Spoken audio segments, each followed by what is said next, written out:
എബ്രായ ലേഖനത്തിന്റെ 11-ാം അധ്യായത്തിലെ 1-ഉം 2-ഉം തിരുവചനങ്ങളാണ് നമ്മൾ ആദ്യ മണിക്കൂറിൽ പങ്കുവെക്കുക. എബ്രായ ലേഖനം 11-ാം അധ്യായം 1-ഉം 2-ഉം വാക്യങ്ങൾ. വിശ്വാസം എന്നത് പ്രത്യാശിക്കുന്നവ ലഭിക്കും എന്നുള്ള ഉറപ്പും കാണപ്പെടാത്തവ ഉണ്ട് എന്നുള്ള ബോധ്യവുമാണ്. ഇതുമൂലമാണ് പൂർവികന്മാർ അംഗീകാരത്തിന് അർഹരായിത്തീർന്നത്. കഴിഞ്ഞ രാത്രിയിൽ നമ്മൾ മീഡിയയിലൂടെ 1-ാം ദിവസത്തെ ധ്യാനചിന്ത നമ്മൾ കണ്ടു കാണും. അവിടെ നമ്മൾ ഒരുമിച്ച് ധ്യാനിച്ചു, ദൈവം അഭയശിലയാണ്. അഭയശിലയായ ദൈവത്തിൽ ആശ്രയിക്കുന്ന ഒരു ജീവിതം കരിപിടിപ്പിക്കുക, ആ ദൈവത്തിന്റെ സ്നേഹത്തെ അനുഭവിക്കുക. അതിന് തടസ്സമായി നിൽക്കുന്നത് മനുഷ്യന്റെ പാപങ്ങളായിരുന്നു. കഴിഞ്ഞ രാത്രിയിൽ ഒരു സ്ഥലത്ത് പങ്കുവെച്ചു. നിങ്ങൾ ചാനലിലൂടെ ചിലരെങ്കിലും ആ ചിന്തയിലൂടെ കടന്നുപോയി. രണ്ടാമത്തെ സന്ധിയിൽ മൂന്നാമതൊരു ചിന്തയിലേക്ക് നമ്മൾ കടന്നു വരികയാണ്. വിശ്വാസത്തിൽ അധിഷ്ഠിതമായ ക്രൈസ്തവ ജീവിതം. 2 ലോകങ്ങളിലാണ് നമ്മൾ ജീവിക്കുന്നത്. 1 കാണുന്ന ലോകം, 2 കാണാത്ത ലോകം. കാണുന്ന ലോകത്തേക്കാൾ വലിയ സത്യം കാണാത്ത ലോകമാണ്. വിശ്വാസ പ്രമാണത്തിൽ നമ്മൾ ചെല്ലും ദൃശ്യവും അദൃശ്യവും, കാണുന്നതും കാണാത്തതും.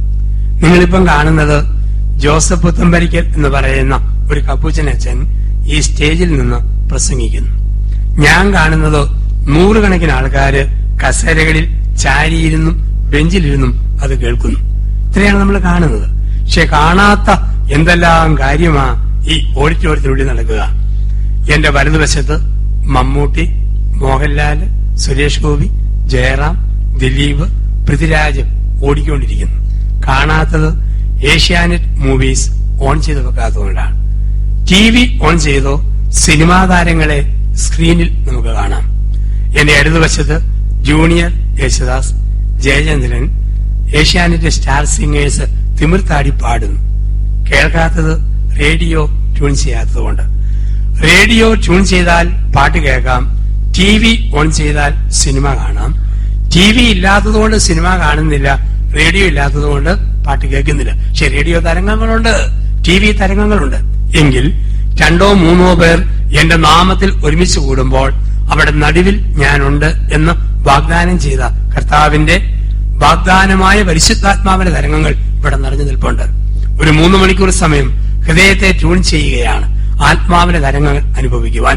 കാണപ്പെടാത്തതുകൊണ്ട് നമ്മൾ കാണുന്നതിനേക്കാൾ വലിയ സത്യം കാണാത്തവയാണ്. നമ്മൾ കാണുന്നത് രാവിലെ 7 മണിക്ക് കിഴക്കൻ ചക്രവാളത്തിൽ സൂര്യൻ ഉദിക്കുന്നു, വൈകിട്ട് 5 മണിക്ക് പടിഞ്ഞാറൻ ചക്രവാളത്തിൽ സൂര്യൻ അസ്തമിക്കുന്നു. ഇതാണ് കാണുന്നത്. പക്ഷെ അത് സത്യമല്ലല്ലോ. സൂര്യൻ ഉദിക്കുന്നുമില്ല, അസ്തമിക്കുന്നുമില്ല, ഭൂമി സൂര്യനെ കറങ്ങിക്കൊണ്ടിരിക്കുന്നു. ആ കറക്കം നമ്മൾ തന്നെ കാണാൻ പോയാൽ തല കറങ്ങി താഴെ വീഴും. അതുകൊണ്ട് ദൈവം അത് ഒളിപ്പിച്ചു വെച്ചിരിക്കുന്നു. നടന്നു പോകുമ്പോൾ ശ്വസിക്കുന്ന വായു കാർബൺ ഡൈ ഓക്സൈഡായി നമ്മൾ മരിക്കാം. മരിക്കാത്തതിന്റെ കാരണം കാണാത്ത ഒരു പണി വൃക്ഷത്തിന്റെ ഇലകൾ ചെയ്തുകൊണ്ടിരിക്കുന്നു. ഓരോ നിമിഷവും ഫോട്ടോസിന്തസിസിലൂടെ കാർബൺ ഡൈ ഓക്സൈഡിന്റെ ഇലകൾ ഓക്സിജനാക്കി മാറ്റുന്നു. കാണാത്തതാണ് സത്യം. ഞാൻ 2010-ാം ആണ്ട് വരെ സീനായി മല കണ്ടിട്ടില്ലായിരുന്നു. 2010-ൽ ശാലോം ടിവിക്കാര് പറഞ്ഞു, അച്ഛൻ ഈ ലേബൽ ഒരു ഗ്രൂപ്പിനെ വിശുദ്ധ നാട്ടിൽ കൊണ്ടുപോയി ധ്യാനിപ്പിക്കണം. അപ്പൊ എന്റെ പേര് കൊടുത്തു. ഒരുപാട് പേര് ബുക്ക് ചെയ്തു. 95 പേരുണ്ടായിരുന്നു. 18 അച്ഛന്മാരും മറ്റ് അൽമാരുമായിട്ട്. വെളുപ്പിനെ 1:30 സീനായി മല കയറാൻ തുടങ്ങി. 5 മണി ആയപ്പോഴാണ് മലയുടെ മുകളിൽ ചെന്നത്. സത്യം പറഞ്ഞാൽ പകൽവട്ടത്തെങ്ങാനും ഈ സീനായി മല കണ്ടിരുന്നെങ്കിൽ ജീവൻ പോയാൽ ഈ മല ഞാൻ കയറുകയായിരുന്നു. അതുപോലെ കഷ്ടപ്പെട്ട മെനക്കെട്ട മൊരഞ്ഞ ഒരു മലകയറ്റം. കയറിയാ പിന്നെ ഇറങ്ങാതിരിക്കാൻ പറ്റുമോ? ആൾക്കാർ തപ്പുകയല്ലേ, ഇറങ്ങിപ്പോന്നു. സീനായി മലയുടെ മുകളിലിരുത്തി ഞാൻ അല്പസമയം ധ്യാനിപ്പിച്ചു. താബോറിൽ, കാൽവരിയിൽ, ഒലിവുമലയിൽ, ഗസമയിലൊക്കെ ഓരോ മണിക്കൂർ കൂടെ വന്നവരെ ധ്യാനിപ്പിച്ചു. അപ്പൊ ആൾക്കാർ ചോദിച്ചു, അച്ഛന് ഇതുപോലൊരു ധ്യാനം കാറ്റും കോളും ഉള്ളപ്പം ഗലീലി തടാകത്തിൽ ബോട്ടയിലിരുത്തി ഒന്ന് ധ്യാനിപ്പിക്കാവോ? വെല്ലുവിളിക്കുന്നത് പോലെ. ഞാൻ വെല്ലുവിളി ഏറ്റെടുത്തു. നടുക്കത്തെ കസേര ഞാനിരുന്നു, എല്ലാരും എന്റെ വട്ടമിരുന്നു. ഞാൻ 1 മണിക്കൂർ സമയം യേശുവിന്റെ അധികാരങ്ങളെ കുറിച്ച് പ്രസംഗിച്ചു. ആൾക്കാർ ചിരിച്ച് കേട്ടോണ്ടിരുന്നു. ഇത് കഴിഞ്ഞപ്പം ഭാഷ അറിയത്തില്ലാത്ത യഹൂദനായ ബോട്ട് ഡ്രൈവർക്ക് തോന്നി ഞാനെന്തോ തമാശ പറഞ്ഞതുപോലെ. അവൻ എന്നോട് പറഞ്ഞു, അച്ഛാ, നിങ്ങൾ വലിയ ഗ്രൂപ്പ് ആയതുകൊണ്ട് ചെറിയ തുകയ്ക്ക് ഈ ബോട്ട് കിട്ടി. പക്ഷേ ഗലീലി തടാകം ഒറ്റയ്ക്ക് അക്കരെ ഇക്കരെ ബോട്ടെ പോകണമെങ്കിൽ $10 ചെലവ്. എന്റെ അടുത്തിരുന്ന അങ്കമാലിക്കാരൻ ഒരച്ചായം പറഞ്ഞു, പൊന്നി ജോസഫച്ച, വെറുതെയല്ല യേശു ക്രിസ്തു വെള്ളത്തിന്റെ മുകളിൽ കൂടെ നടക്കാമെന്ന് വെച്ചത്. ഓരോ പ്രാവശ്യവും $10 ആണെങ്കിൽ എങ്ങനെ അഫോർഡ് ചെയ്യാൻ പറ്റും? അപ്പൊ നമ്മൾ കാണാത്ത ഒരു ലോകം, അതാണ് പറഞ്ഞു വരിക. കാണാത്ത ഒരു ലോകമുണ്ട്. നമ്മൾ ആരെയാ ഭാഗ്യവാൻ ഭാഗ്യവതി എന്ന് വിളിക്കുക?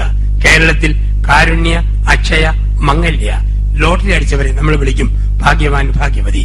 തെങ്ങിന്റെ മൂട് കിളച്ചപ്പം സ്വർണത്തിന്റെ കുടം കിട്ടിയവരെയും മണ്ണ് കിളച്ചപ്പോൾ നിധിയുടെ കുംഭം കിട്ടിയവരെയും മനുഷ്യന് വിളിക്കുന്ന വാക്ക് ഭാഗ്യവാൻ ഭാഗ്യവതി. പക്ഷെ വേദപുസ്തകം ഭാഗ്യവാൻ ഭാഗ്യവതി എന്ന് വിളിക്കുന്നത് ഭാഗ്യക്കുറി അടിച്ചവരെയല്ല, ഒരു കൂട്ടരെയാണ്. ലൂക്ക 1:45. ഏലീശ്വ അമ്മ മറിയത്തെ നോക്കി പറഞ്ഞു, കർത്താവ് അരുളി ചെയ്ത കാര്യങ്ങൾ നിറവേറുമെന്ന് വിശ്വസിച്ചവൾ ഭാഗ്യവതി. യോഹന്നാൻ 21 ഉത്തിതനായ മിശിഹ നമ്മുടെ പിതാവായ മാർ തോമാസ് ശ്ലീഹായെ നോക്കി പറഞ്ഞു, കാണാതെ വിശ്വസിക്കുന്നവർ ഭാഗ്യവാന്മാർ. ഈ ഭാഗ്യത്തിലേക്കാണ് നിങ്ങളും ഞാനും വിളിക്കപ്പെട്ടിരിക്കുന്നത്. ഈ ഓർമ്മകളാണ് 2015 അമ്പത് നോമ്പിൽ മനസ്സിലേക്ക് കൊണ്ടുവരിക. കാണപ്പെടാത്തതെന്തോ ഉണ്ട്. ഭൂമിയിലെ സകല സകലങ്ങൾക്കും കാണപ്പെടാത്ത ലോകത്ത് ദൈവം ഒരു സമ്മാനം ഒരുക്കും. ഈ ബോധ്യം, ഇതിന് വിളിക്കുന്ന വാക്ക് വിശ്വാസം. വിശ്വാസം നമുക്ക് എല്ലാവർക്കും അറിയാം.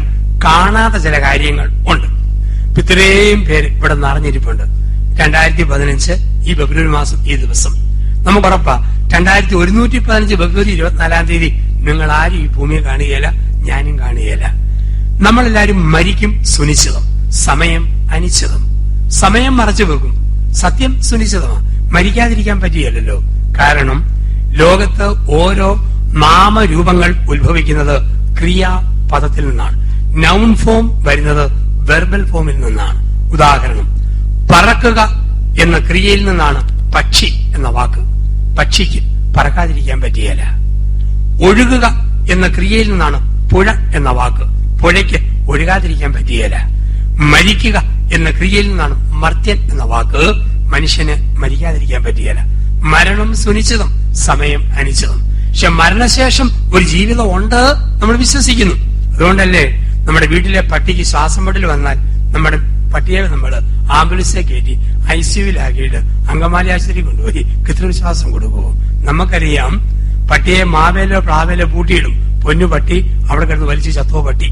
അതേസമയം 80 വയസ്സുള്ള അപ്പാപ്പനെ വല്യപ്പനെ മരിക്കാൻ കിടക്കുമ്പം ജനലും വാതിലും തുറന്നിട്ട് കട്ടിലേക്ക് എടുത്ത് നമ്മൾ ആരെങ്കിലും പറയോ പൊന്നു വല്യപ്പ അവിടെ കിടന്ന് വലിയപ്പ എന്നും പറഞ്ഞ് ഇട്ടിട്ട് പോവുകയല്ല. ആംബുലൻസിൽ ആശുപത്രി കൊണ്ടുപോയി കൃത്രിമശ്വാസം കൊടുക്കും. നമുക്കറിയാം, 6 അടി പൊക്കമില്ലാത്ത അപ്പനിൽ അമ്മയിൽ ആകാശമുടിയിരുന്ന ആത്മാവുണ്ട്. അങ്ങനെയൊന്നും ഇല്ലെന്ന് വരിയിൽ നമ്മുടെ നാട്ടിലെ വീടിന്റെ വരാന്തിയിൽ പല ഐറ്റങ്ങൾ ഒരുപോലെ നിരത്തി വെക്കാം. കുഴ പറഞ്ഞ ബക്കറ്റ്, പൊട്ടിപ്പോയ മൺചട്ടി, ചളിങ്ങിപ്പോയ അലുമിനിയക്കലം, തവിക്കാണ് കുടിഞ്ഞു പോയ തവി, പല്ല് പറഞ്ഞ അമ്മ, മോണയൊട്ടിയ അപ്പൻ, കറവ പറ്റിയ പശു, പണിയെടുക്കാൻ പറ്റാത്ത കാള, എല്ലാത്തിനും ഒരുപോലെ നിരത്തി വെക്കാം. വെക്കാത്തതിന്റെ കാരണം നമുക്കുറപ്പാ 6 അടി പൊക്കമുള്ള അപ്പനിൽ അമ്മയിൽ ആകാശമുടിയിരുന്ന ഒരാത്മാവുണ്ട്, ഒരു വിശ്വാസം. നമ്മൾ ഓരോ നിമിഷവും മരിച്ച് ജീവിക്കുന്നവരാ. അത് നമ്മൾ വിശ്വസിക്കണം, ബോധ്യം. മെഡിക്കൽ സയൻസ് പറയും 7ാം വർഷം ജീവകോശങ്ങൾ, രക്തധമനികൾ, നാഡി ഞരമ്പുകൾ പുതുക്കും. പാമ്പ് പടം പൊഴിക്കുന്ന പോലെ 7ാം വർഷം ജീവകോശങ്ങളിൽ ഒരു റീബർത്ത്, ഒരു പുനർജന്മം നമുക്കുണ്ട്. തത്വചിന്തകന്മാര് പറയും 10ാം വർഷം സ്വഭാവത്തിൽ ഒരു പുതുജന്മമുണ്ട്. 10 വർഷം കൂടുമ്പം സ്വഭാവത്തിൽ ഒരു പുതുജന്മം. അതുകൊണ്ടാണ് തത്വചിന്തകർ, ആചാര്യന്മാർ മനുഷ്യന്റെ ആയുസ്സിനെ 10 കാലങ്ങളായിട്ട് മുറിക്കും. അവര് പറയും കുളി 1, കളി 10, എന്ത് 20, മുറി 30, നെറി 40, വെറി 50, ചൊറി 60, തെറി 70, ചിരി 80, കുഴി 90. 10 കാലങ്ങളുണ്ട്. കുളി 1. 1 വയസ്സ് മുതൽ 10 വയസ്സ് വരെ കുഞ്ഞുങ്ങൾക്ക് ഏറ്റവും ഇഷ്ടവും കുളിച്ചുകൊണ്ടിരിക്കുക. ഏത് വെള്ളം കിട്ടിയാലും കോരി കുളിക്കുക. കലക്കവെള്ളം, കാടിവെള്ളം, കഞ്ഞിവെള്ളം, ടാപ്പിലെ വെള്ളം, ഓസിലെ വെള്ളം, ഓടയിലെ വെള്ളം, എന്ത് കിട്ടിയാലും കോരി കോരി കുളിക്കുക. വയറെ സോപ്പ് തേച്ച് പതയ്ക്കുക. ഈ ഭൂമിയിൽ സ്വർഗത്തിന് മുന്നാസ്വാദനം വയറേൽ സോപ്പ് തേക്കുമ്പോഴാണ്. മൂളിപ്പാട്ടുകളും മറ്റും വരുന്നതും ഈ സമയത്താണ്. ഏറ്റവും അതുകൊണ്ടാണ് പറയുക, ഇന്ത്യയിൽ മൊത്തം സ്വസ്ഥത വേണോ, മധ്യപ്രദേശിൽ സമാധാനം വേണം എന്നാണ് പറയുക. ചില കൊച്ചു കുഞ്ഞുങ്ങളെ കാണാം, പ്രത്യേക കോച്ചിങ് ഒന്നും വേണ്ട, ഒരു സാമ്പിൾ സോപ്പ് തീരുന്നത് വരെ വരലിങ്ങനെ പതച്ചോട് നിൽക്കും. ഏറ്റവും രസം. കുളി 1, കളി 10. 10 വയസ്സായോ പിന്നെ കളിക്കാനോട്ടോ കുടുകുടു, കുറ്റിപ്പന്ത്, ഞൊണ്ടുകളി, അക്കകളി, വട്ടുകളി, ക്രിക്കറ്റ് കളി, കളിയോട് കളി. കളി 10. എന്ത് 20. 20 വയസ്സായോ എന്തിനേയും ചോദ്യം ചെയ്യും. എന്നാ പള്ളി, എന്നാ പട്ടക്കാരൻ, എന്നാ കുമ്പസാരമാ, എന്നാ കുർബാനയാ, എന്തോ പ്രാർത്ഥനയാ, എന്തോ ധ്യാനമാ. ചില പള്ളികളിൽ ചെല്ലുമ്പം ചെറുപ്പക്കാര് ആൺപിള്ളാര് പള്ളിയുടെ പുറത്തുള്ള മതിലേ കയറിയിരിക്കുമ്പോൾ ഞാൻ വഴക്ക് പറയും, കയറിപ്പോടാകത്തോട്. ഉടനെ എന്റെ അച്ഛ വഴക്ക് പറയരുത്. പള്ളിക്കകത്ത് കയറി ചെന്നാൽ വികാരിയച്ഛന്റെ ഉണക്ക കുർബാന. ഇവിടെ ഇരിക്കുകയാണെങ്കിൽ ജീവിക്കുന്ന കുർബാനകൾ നടന്നു പോകുന്ന കാണാം. ഞങ്ങൾ ഇങ്ങനെ കണ്ടുകൊണ്ടിരിക്കുകയാണ്. എന്ത് 20. കുളി 1, കളി 10, എന്ത് 20. മുറി 30. 30 വയസ്സായോ വെട്ടൊന്ന്, മുറി 2. ഞാനും എന്റെ ഭാര്യയും പറയും, ഞാനും എന്റെ ഭർത്താവും പറയും, ആരും ഞങ്ങളെ ഊട്ടാനും ഉടുപ്പിക്കാനും പഠിപ്പിക്കാനും നോക്കണ്ട, ഞങ്ങൾ തീരുമാനിക്കും, എല്ലാരും കേട്ടോണ്ടാ മതി. മുറി 30. നെറി 40. നെറിവ്, നേരിനെ കുറിച്ചുള്ള തിരിച്ചറിവ് ഒരു 40 വയസ്സാകുമ്പോഴാണ്. രക്തത്തിന്റെ തിളപ്പ് കുറയും, ദേഹത്തിന്റെ ഇളക്കം കുറയും, ഭാര്യ ഭർത്താവിനെ ഒന്ന് അമകും, ഭർത്താവ് ഭാര്യയെ ഒന്ന് ഒതുക്കും, മക്കള് മാതാപിതാക്കളെ ഒന്ന് ഇരുത്തും. ഇത് 40കളിലാണ്. ഈ സമയത്താണ് നേരിന്റെ വീണ്ടും വിചാരം. നെറി 40. വെറി 50. വെറിവ്, വിവരം വെക്കുന്നത് 50 വയസ്സാകുമ്പോഴാണ്. 50 കഴിയുമ്പോൾ പറഞ്ഞു, ദൈവമേ ആയുസിന്റെ പകുതി കഴിഞ്ഞു, ഇത്രയും കാലമില്ലല്ലോ, ഉള്ള കാലം മര്യാദയ്ക്ക് ജീവിച്ചേക്കാം. ഈ വീണ്ടും വിചാരം. വെറി 50. ചൊറി 60. 60 വയസ്സാകുമ്പോഴാണ് കാരണവന്മാര് ഒരു കാരണവുമില്ലാതെ മക്കളോടും മക്കളുടെ മക്കളോടും വെറുതെ ചൊറിഞ്ഞ വർത്താനം പറയാൻ തുടങ്ങുന്നത് 60 ആകുമ്പോഴാണ്. പട്ടിയെ പോലെ മുറുമുക കുരയ്ക്കുക, വല്ലതും കേട്ടോണ്ട് മര്യാദയ്ക്ക് ഒന്ന് കുത്തിയിരിക്കുക. ചൊറി 60. തെറി 70. 70 വയസ്സാകുമ്പോൾ കുഞ്ഞുനാളി മറന്നുപോയ കുഞ്ഞു കുഞ്ഞു തെറികൾ തേട്ടി വരും. കോപ്പ്, കിഴങ്ങ്, മാട, കോട, പോട, ഇത് കൂടി വാക്കുകൾ. ചിരി 80.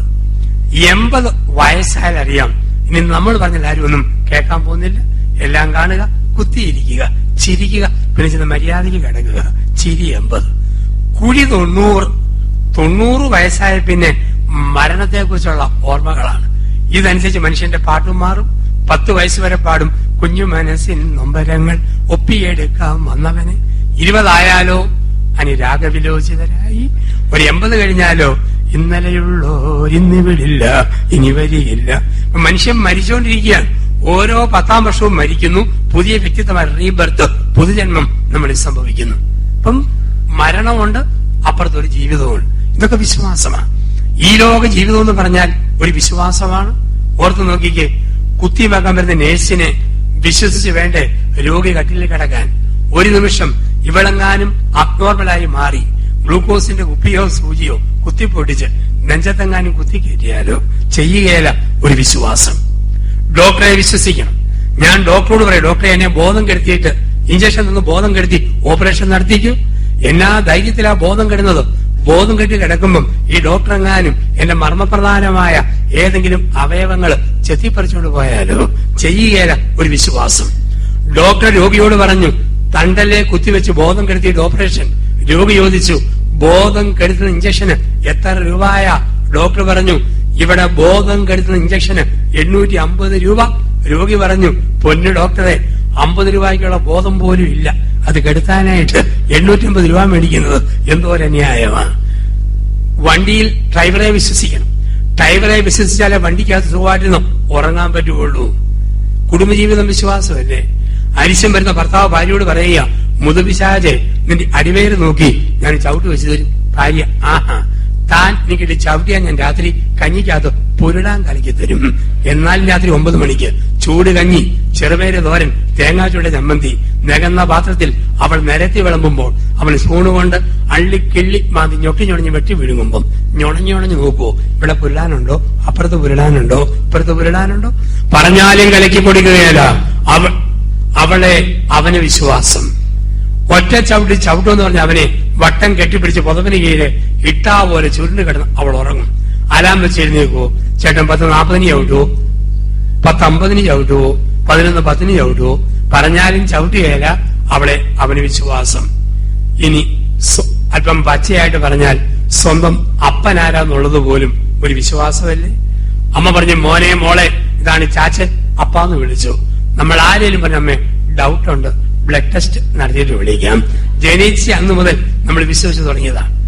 വിമാനത്തെ കയറാത്തവരാരുമില്ല, നമ്മളെല്ലാം പ്ലെയിനെ കയറിയുള്ളവരാണ്. വിമാനയാത്ര എന്ന് പറഞ്ഞാൽ മരിക്കാനുള്ള കയറ്റമാണ്, ഇറക്കമാണ്. ഈ പണ്ടാരം താഴെ ഇറങ്ങുമോ ഇല്ലയോ എന്ന് ഒരേ തമ്പുരാന് മാത്രം അറിയാം. എയർ ഹോസ്റ്റസിന് പോലും ഉറപ്പല്ല വിമാനം താഴെ ഇറങ്ങുമെന്ന്. കാരണം കയറി ഇരിക്കുന്ന പാടെ അവൾ കാണിക്കുന്ന ഗോഷ്ഠി അങ്ങുവെന്താ ഇതൊക്കെയാണ് വാതിൽ നോക്കി വെച്ചോണം, വേണേ ചാടിപ്പോക്കോണം. പിന്നെ പറയുന്നത് 35,000 അടി പൊക്കത്തിൽ വിമാനം പറക്കുമ്പോൾ ശ്വാസം കിട്ടാതെ വന്നാൽ തൂങ്ങി ഇറങ്ങുന്ന ഓക്സിജന്റെ സഞ്ചി എങ്ങനെ വായി തള്ളിക്കയറ്റണം? ഞാനിത് ഒരിക്കലും നോക്കത്തില്ല. ഇത്രയും പൊക്കത്തിൽ വിമാനം പറക്കുമ്പോൾ ഇതെങ്ങാനും തകർന്നാൽ പിന്നെ ഓക്സിജൻ തപ്പാൻ എവിടാ സമയം? ഒരിക്കൽ ഞാനിങ്ങനെ പ്ലെയിനെ പോകുമ്പോൾ എന്റെ അടുത്തിരുന്ന ചേട്ടൻ ചോദിച്ചു, ഇത് അച്ഛന്റെ ആദ്യത്തെ യാത്രയല്ലേ?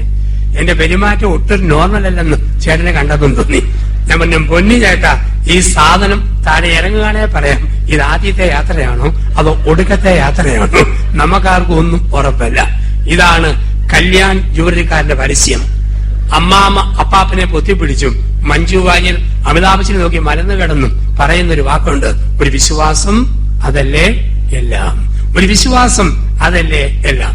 പ്രിയപ്പെട്ടവരെ, കല്യാണം കഴിച്ചവരുടെയും കല്യാണം കഴിക്കാൻ പോകുന്നവരുടെയും വിശ്വാസം ആലൂക്കാസിന്റെ സ്വർണം പോലെയാകണം. 22 ക്യാരറ്റ് തനിമ, അല്ലെ ജോസ്കോ ജുവലറി പോലെ കാലം തെളിച്ച കരുത്ത്, അല്ലെ ഭീമാടെ കോട്ട് പോലെ കലർപ്പില്ലാത്ത കനകം. ഒരിക്കലും കല്യാണം കഴിക്കുന്നവരുടെ വിശ്വസ്തത അറ്റ്ലസ് ജുവലറി പോലെ ആകരുത്. ജനകോടികളുടെ വിശ്വസ്ത സ്ഥാപനമായിട്ട് കെട്ടാൻ പോയ ഗതി കെട്ടിച്ചേക്കല്. ഒരു കെട്ടിയവനോട് മാത്രം വിശ്വസ്തത, ഒരു ഭാര്യയോട് മാത്രം വിശ്വസ്തത, ഒരു വിശ്വാസം അതല്ലേ എല്ലാം. എങ്കിൽ ലോകത്ത് വിശ്വാസത്തിന്റെ ഏറ്റവും മനോഹരമായ ഉദാത്ത ചിത്രം നൽകുന്ന ഒരു ജനതയുണ്ട്, ഇസ്രായേൽ. ഇന്ന് ലോകത്തിലെ ഏറ്റവും ബുദ്ധിമാന്മാര് ഇസ്രായേലാണ്. അമേരിക്കയുടെ CIA 2ാം സ്ഥാനമേ ഉള്ളൂ. ഇസ്രായേലിന്റെ മൊസാദാണ് ചാരസംഘടന ലോകത്ത് 1ാം സ്ഥാനം. ഏറ്റവും വലിയ ശാസ്ത്രജ്ഞൻ യഹൂദന ഐൻസ്റ്റീൻ. ഏറ്റവും വലിയ രാഷ്ട്രതന്ത്രജ്ഞൻ യഹൂദന ഹെൻറി കിസ്സിംഗർ. ഏറ്റവും വലിയ നിയമം തന്നവൻ യഹൂദന മോശ. ലോകരക്ഷകനായ ക്രിസ്തു പിറക്കാൻ തെരഞ്ഞെടുത്തത് യഹൂദമതം. എന്തുകൊണ്ടാണ് യഹൂദമതം ഇന്നും തെറ്റുകളും കുറ്റങ്ങളും ക്രൂരതകളും ഒക്കെ കാണിച്ചാലും ലോകത്ത് ഏറ്റവും ശക്തിയും സ്വാധീനവുമുള്ള ഒരു സമൂഹമായി നിൽക്കുന്നത് ഏകദൈവ വിശ്വാസത്തിന്റെ ബലമാണ്. ഇസ്രയേലിന്റെ ബലം അതാണ്. അത് ആരംഭിക്കുന്നത് ഇന്നേക്ക് 2600 വർഷങ്ങൾക്കപ്പുറം. ചുരുക്കി പറഞ്ഞാൽ BC 1850 അന്നാണ് ഒരു മനുഷ്യന്റെ കാലഘട്ടം. BC 1800നും 850നും ഇടയിൽ ജീവിച്ചിരുന്ന ഒരു വൃദ്ധനായിരുന്നു അബ്രഹാം. മെസ്സപ്പൊട്ടോമിയയിലെ ഊർ എന്ന സ്ഥലം. മെസ്സപ്പൊട്ടോമിയ എന്ന വാക്കിന്റെ അർത്ഥം 2 നദികളുടെ ഇടയിലുള്ള കര. ഒന്ന് യൂഫ്രട്ടീസ് നദി, 2 ടൈഗ്രീസ് നദി. അതിന്റെ നടുവിലുള്ള കരയാണ് ആധുനിക ഇറാഖിന്റെ തലസ്ഥാനമായ ബാഗ്ദാദിൽ നിന്നും 200 കിലോമീറ്റർ പടിഞ്ഞാറ് അബ്രഹാമിന്റെ ജീവിത സ്ഥലം. 80 വയസ്സുള്ള അബ്രഹാം, 70 വയസ്സുള്ള ഭാര്യ സാറ. ആടുമാടുകളും അനുജൻ ലോത്തും കുടുംബാംഗങ്ങളും ഒക്കെ ഉണ്ട്. പക്ഷെ കുഞ്ഞിക്കാല് കാണാൻ ഭാഗ്യം ലഭിച്ചില്ല. രണ്ടുപേരും പ്രാർത്ഥിച്ചു, ഒരു കുഞ്ഞിനെ തരണേ, കുഞ്ഞിനെ തരണേ. ഒരു അബ്രഹാം വരാന്തയിലിരുന്ന് പ്രാർത്ഥിക്കുമ്പോൾ ദൈവത്തിന് ദൂതൻ നദീതടത്തിലെ മണൽത്തരികളെ കാണിച്ചു വെച്ചു. അബ്രഹാമേ, നീ കാണുന്നതെന്താ? അബ്രഹാം പറഞ്ഞു, കോടാനുകൂടി മണൽത്തരികളെ. ആകാശത്തിലോ ലക്ഷോപലക്ഷം നക്ഷത്രങ്ങളെ.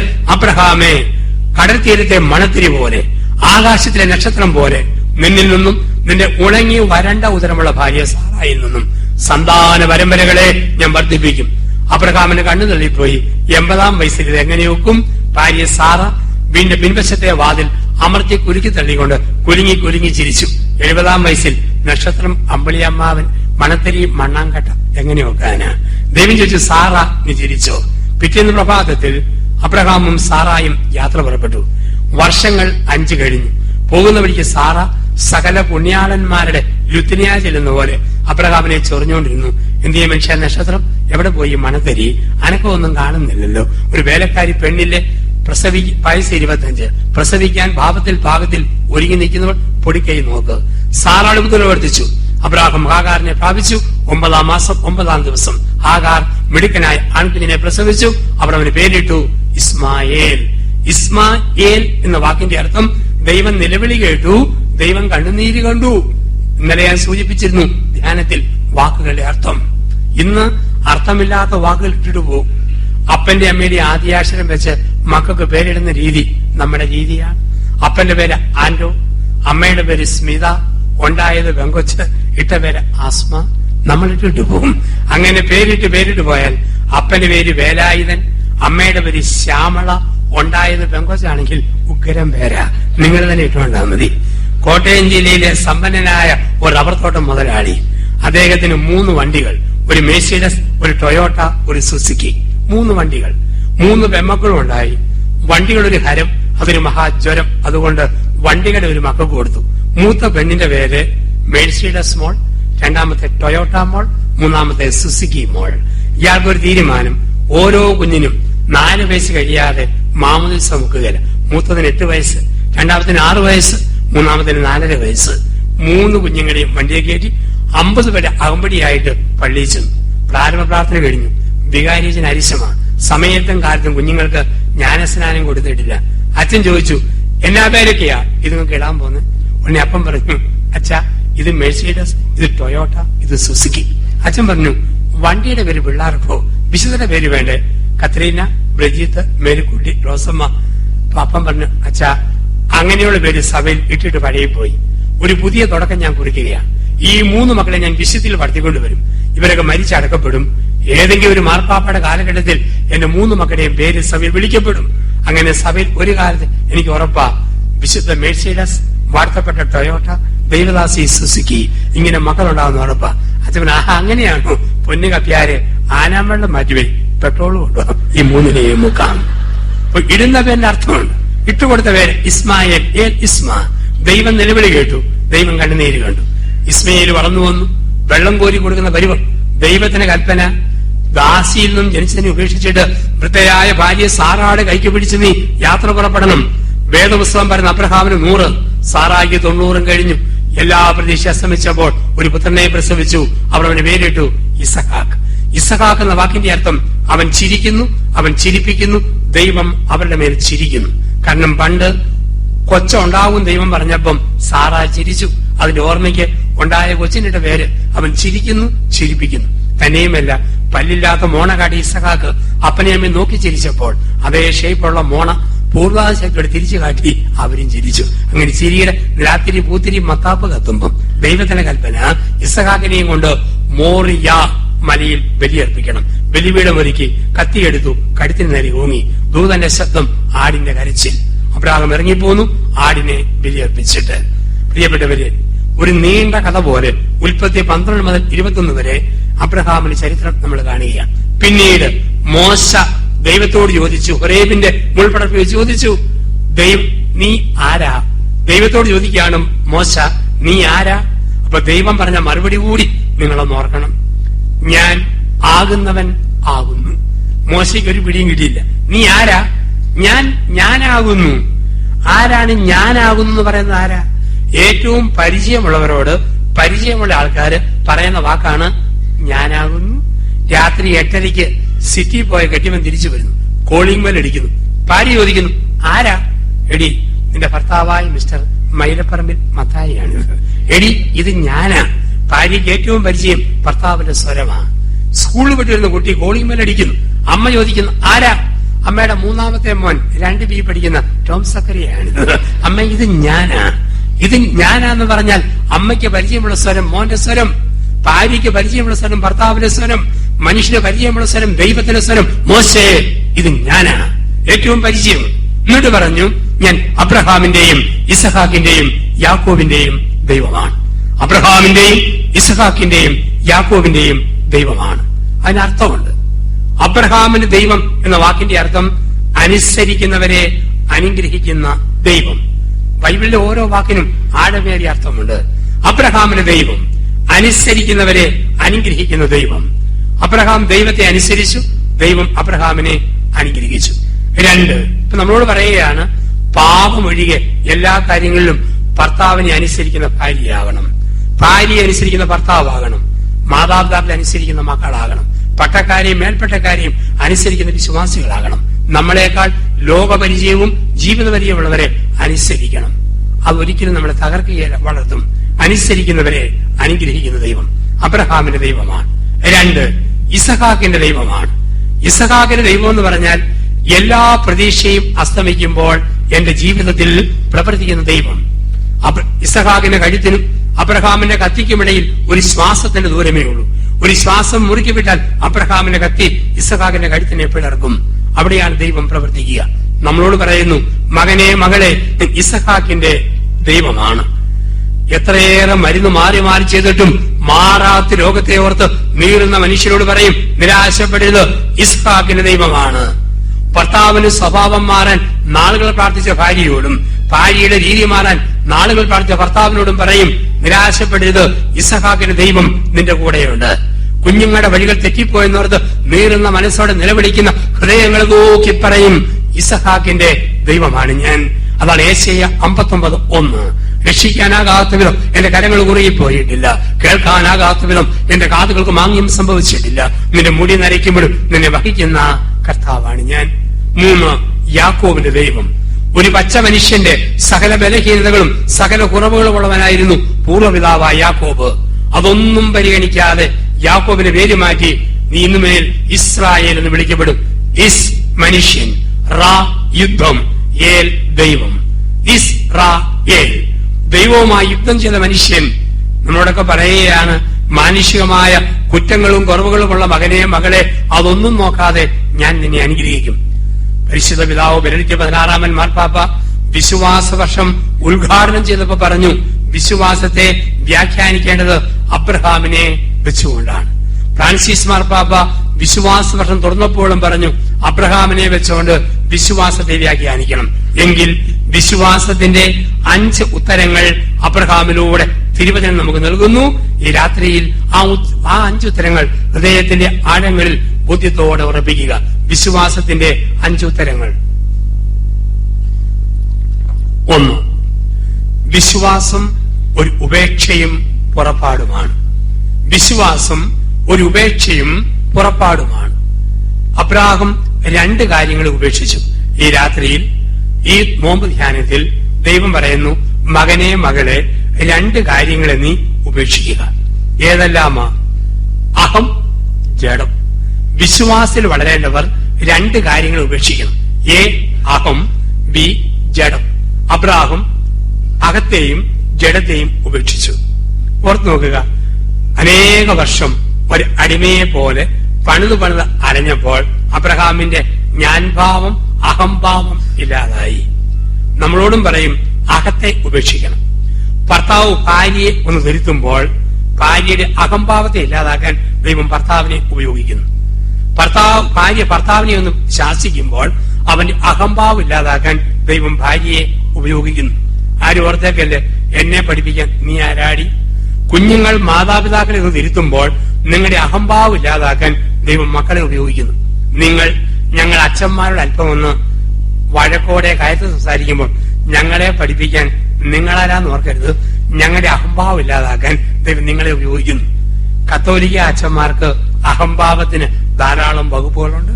കാരണം കത്തോലിക്ക പുരോഹിതൻ എവിടെ ചെന്നാലും 1-ാം സ്ഥാനമാണ്. ഒരു കുഞ്ഞ് ജനിച്ചു വീണു, അതിനെ മാമോദിസ മുക്കണമെങ്കിൽ അച്ഛൻ വേണം. ഒരു പെര പണിതോ വെഞ്ചിരിച്ചു തരണോ അച്ഛൻ വേണം. പുരുഷന് താലി പിടിക്കാം, സ്ത്രീക്ക് സാരി പിടിക്കാം, കെട്ടിക്കണം, അച്ഛൻ തന്നെ വേണം. ഒരാൾക്ക് മരിച്ചു വടി പോലെ കിടക്കാം, പൊക്കിക്കൊണ്ട് കുഴിച്ചിടണോ, അതിനും അച്ഛൻ തന്നെ വരണം. അതുകൊണ്ടാണ് മരണവീട്ടിൽ അച്ഛൻ വരുമ്പോൾ ഒരു കാലൻ വന്ന പ്രതീതിയാണ്.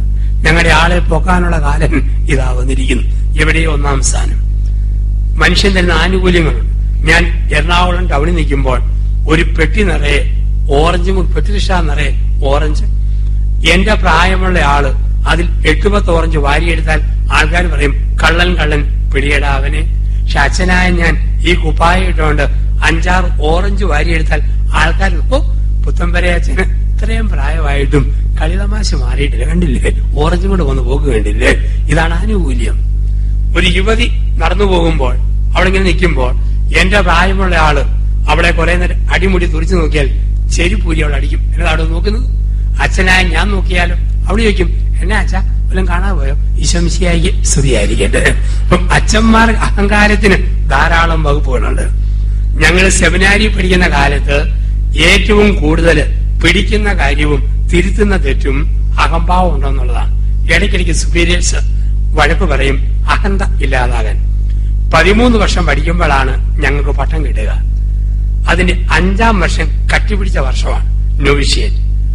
പുറത്തു പോകാൻ പറ്റിയല്ല. മരണം വന്നാൽ അടക്കിന് മാത്രം പോവാം. ഉപവാസം, കഠിനമായ പണി, തീവ്രമായ പ്രാർത്ഥന, നല്ല വായന, ഇങ്ങനെ 12 മാസമുണ്ട്. എന്റെ ആ കാലഘട്ടം മൂവാറ്റുപുഴയിലായിരുന്നു 1985. അതിന്റെ 6ാം മാസം 1ാം ദിവസം ഒരു ആനുകൂല്യമാണ്. രാവിലെ 7 മണിക്ക് എല്ലാരെയും ഇറക്കി വിടും. വൈകിട്ട് 7 മണിക്ക് വന്നാൽ മതി. വാഴയില വെട്ടി വാട്ടിക്കൂട്ടി ഒരു പൊതി ചോറ് കെട്ടി തന്നു. 5 രൂപയ്ക്ക് വിലയുള്ള കാലമായി 85. 5 രൂപ പോക്കറ്റ് മണി തന്നു. ഒരു സൈക്കിൾ വാടകയ്ക്ക് എടുത്തു തന്നു. ഞങ്ങൾ 12 പേരാ ബാച്ച്. 12 സൈക്കിൾ 12 ദിക്കുകളിലേക്ക് ഞങ്ങൾ യാത്രയായി. വൈകിട്ട് 6:30 ആയപ്പം 11 പേരും തിരിച്ചു വന്നു. പക്ഷെ ഞങ്ങളുടെ കൂടെ കൊടക്കമ്പി പോലെ ഉണങ്ങി മെലിഞ്ഞ ഒരു ബദറുണ്ട്. അദ്ദേഹം മാത്രം വന്നില്ല. സുപ്പീരജൻ നെഞ്ചത് മുട്ട വെച്ചാൽ വേഗം കക്ഷി എവിടെ ചെന്ന് കണ്ടുപിടിക്കും എന്ന് ഉത്തരം കൊടുക്കും. രാത്രി 8:30 ഈ സഹോദരൻ സൈക്കിളും തള്ളി വരുന്നു. എങ്ങനെയോ ടയർ പഞ്ചറായി ചവിട്ടിയപ്പം റിമ്മ് വളഞ്ഞു പോയി. പിന്നെ ഉന്തിക്കൊണ്ട് വരിക. പറഞ്ഞിട്ട് കാര്യമില്ല. ഒന്നെങ്കിൽ ടെലിഫോൺ വിളിച്ച് അനുവാദം മേടിച്ചു വയ്യണമായിരുന്നു, അല്ലെങ്കിൽ വന്ന് പെർമിഷൻ മേടിച്ച് തിരിച്ചു പോയി ഉന്തിക്കൊണ്ട് വരണം. ഒരുപാട് വഴക്ക് പറഞ്ഞു, അനുസരണക്കേട് കാണിച്ചു. ഒരു ദിവസം വെള്ളിയാഴ്ചയാ, ഞങ്ങൾക്ക് നല്ല പണിയുള്ള ദിവസം. അന്ന് കണ്ടം കളച്ച് ഞാറ് നടുന്ന പണി. ഉപവാസം. രാവിലെ ഉപ്പുമാവ് കട്ടൻ കാപ്പി, ഉച്ചയ്ക്ക് തിളപ്പിച്ച ജീരകവെള്ളം, 4 മണിക്ക് കാലിച്ചായ, രാത്രി 8 മണിക്ക് ചൂടുകഞ്ഞി, കടലത്തോരൻ, കണ്ണിമാങ്ങ അച്ചാർ. അത് വെള്ളിയാഴ്ചത്തെ ഐറ്റം. എല്ലാരും പണിയും കഴിഞ്ഞ് 4:30 വന്നു ഞങ്ങളെ കയറ്റിവിട്ടു. തലേ ദിവസം വരാൻ വൈകിയ ആൾക്കൊരു ശിക്ഷ കൊടുത്തു. എല്ലാരെയും കേട്ടിട്ട് പറഞ്ഞു അവിടെ നിൽക്കാൻ പറഞ്ഞു. പഴകി തുടങ്ങിയൊരു പഴയ നിലവിളക്കുണ്ട്. ക്ലാവ് പിടിച്ച് പച്ച പുൽത്തകടി പോലെ നിറം മാറിപ്പോയ ഒരു പഴയ നിലവിളക്ക്. വാഴയിലെയും ചാരവും കയറും കൊടുത്തിട്ട് പറഞ്ഞു ഈ ക്ലാവും കൂടെ തേച്ച് കഴുകിയിട്ട് അകത്തോട്ട് കയറിയാൽ മതി. വിശന്ന് വരുമ്പോഴാന്ന് ഓർക്കണം. കൊമ്പനാന് ചവിട്ടിയ പോകാത്ത ക്ലാവ കൊടക്കം പോലെ ഉണങ്ങിയിരിക്കുന്ന ആളോട് തേച്ച് കഴുകാൻ കൊടുത്തിരിക്കുന്നു. ഞങ്ങൾക്കൊക്കെ സങ്കടമുണ്ട്. വലുതും പറഞ്ഞാൽ കൊട്ട് കിട്ടും. കടിച്ചു പിടിച്ചു ഞങ്ങൾ നോക്കി. അത്ഭുതമേ അത്ഭുതം. ഈ ഉണങ്ങിയ സഹോദരൻ വാഴയില ചാരം കയറിട്ട് 2 തിരുമ 1 മിനിറ്റ് ഒരു പിടുത്തം. 10 മിനിറ്റ് കൊണ്ട് ക്ലാവെല്ലാം കളഞ്ഞ് നിലവിളക്ക് 22 ക്യാരറ്റ് സ്വർണ്ണാഭരണം പോലെ തിളങ്ങാൻ തുടങ്ങി. രാത്രി ഉല്ലാസ സമയത്ത് ഞങ്ങൾ ചോദിച്ചാ ഇത്രയും ആരോഗ്യമില്ലാത്ത നീ 2 പിടുത്തത്തിന് എങ്ങനെയാ ഈ വിളക്കിന്റെ ക്ലാവ് കളഞ്ഞത്? അവൻ പറഞ്ഞു ആരോടും മിണ്ടരുത്. സുപ്പീരച്ചന്റെ മോന്തയാന്നോർത്ത് ഒറ്റപ്പിടുത്തം പിടിച്ചപ്പം ക്ലാവും പോയി, ചെടിയും പോയി, കരിയും പോയി, പുകയും പോയി. അപ്പൊ എന്തിനു വേണ്ടി എന്റെ അനുഭവത്തെ തരിക? അകത്തെ ഇല്ലാതാക്കാൻ, അകത്തെ ഇല്ലാതാക്കാൻ. അപ്പം ദൈവം നമുക്ക് ഓരോ അനുഭവം തരും. അഹങ്കാരത്തെ വെടിഞ്ഞാലേ വിശ്വാസത്തിൽ വളരാൻ പറ്റൂ. അകത്തെ മാത്രമാണോ? ജഡത്തെ മറക്കണം. ജഡം. അബ്രഹാമിന് വയസ്സ് 80. സ്വന്തം ശരീരത്തിൽ നോക്കിയപ്പം വയറിങ്ങിനുള്ള വയറ് തെളിഞ്ഞു നിൽക്കുന്ന പോലെ കുറെ ഞരമ്പ്. സാറായുടെ മുഖത്തോട് നോക്കിയപ്പം ഉണങ്ങിയ കശുവണ്ടി പോലത്തെ ഒരു മോന്ത. സാറായിലും വകുപ്പില്ല, അബ്രഹാമിലും വകുപ്പില്ല. അത്യുന്നതന്റെ വാഗ്ദാനത്തിൽ മാത്രം വകുപ്പ്. ജഡത്തെ മറന്നു. നമ്മളോടും പറയുന്നു വിശ്വാസത്തിൽ വളരണോ, ശരീരത്തെ അമിതമായി ആശ്രയിക്കരുത്. നമുക്കിന്ന് ഈ ശരീരം എന്ന് വെച്ചാൽ എന്തോ ഒരു ശ്രദ്ധയ. വണ്ടിയിൽ നിന്ന് ഇറങ്ങുമ്പോൾ ചൊടി നനയ്ക്കുന്നു, മുഖം തുടയ്ക്കുന്നു, കയറുമ്പം തുടയ്ക്കുന്നു. പ്രായം അംഗീകരിക്കുന്നില്ല. വയസ്സ് 80 ആയാലും തലയിലെ ഒരു മുടി പോലും നരയ്ക്കാത്ത ചേട്ടന്മാരെ നാട്ടിൽ കാണാം. 3 നില പന്തല് പോലെ തലയിലെ മുടി, മുകളിൽ കറുപ്പ്, കീഴെ ചെമ്പിപ്പ്, അടിയിൽ നരപ്പ്. ഒരു മനുഷ്യൻ അയൽപക്കത്തെ ചേട്ടനെ ഫോണിൽ വിളിച്ചപ്പം ഇംഗ്ലീഷ് മീഡിയത്തിലെ പേരക്കുട്ടിയാ ഫോൺ എടുത്ത്. ഞാൻ ഇംഗ്ലീഷിൽ ചോദിച്ചു വെർ ഈസ് യുവർ പപ്പ? കൊച്ചിന്റെ മറുപടി മൈ പപ്പ ഈസ് ഡൈയിങ്. അയാൾ ആംബുലൻസും പിടിച്ച് ഓടി വന്നു മരിക്കാൻ പോകുന്നോർത്തോണ്ട്. ചില പെണ്ണുങ്ങളെ നമ്മുടെ നാട്ടിൽ കാണാം.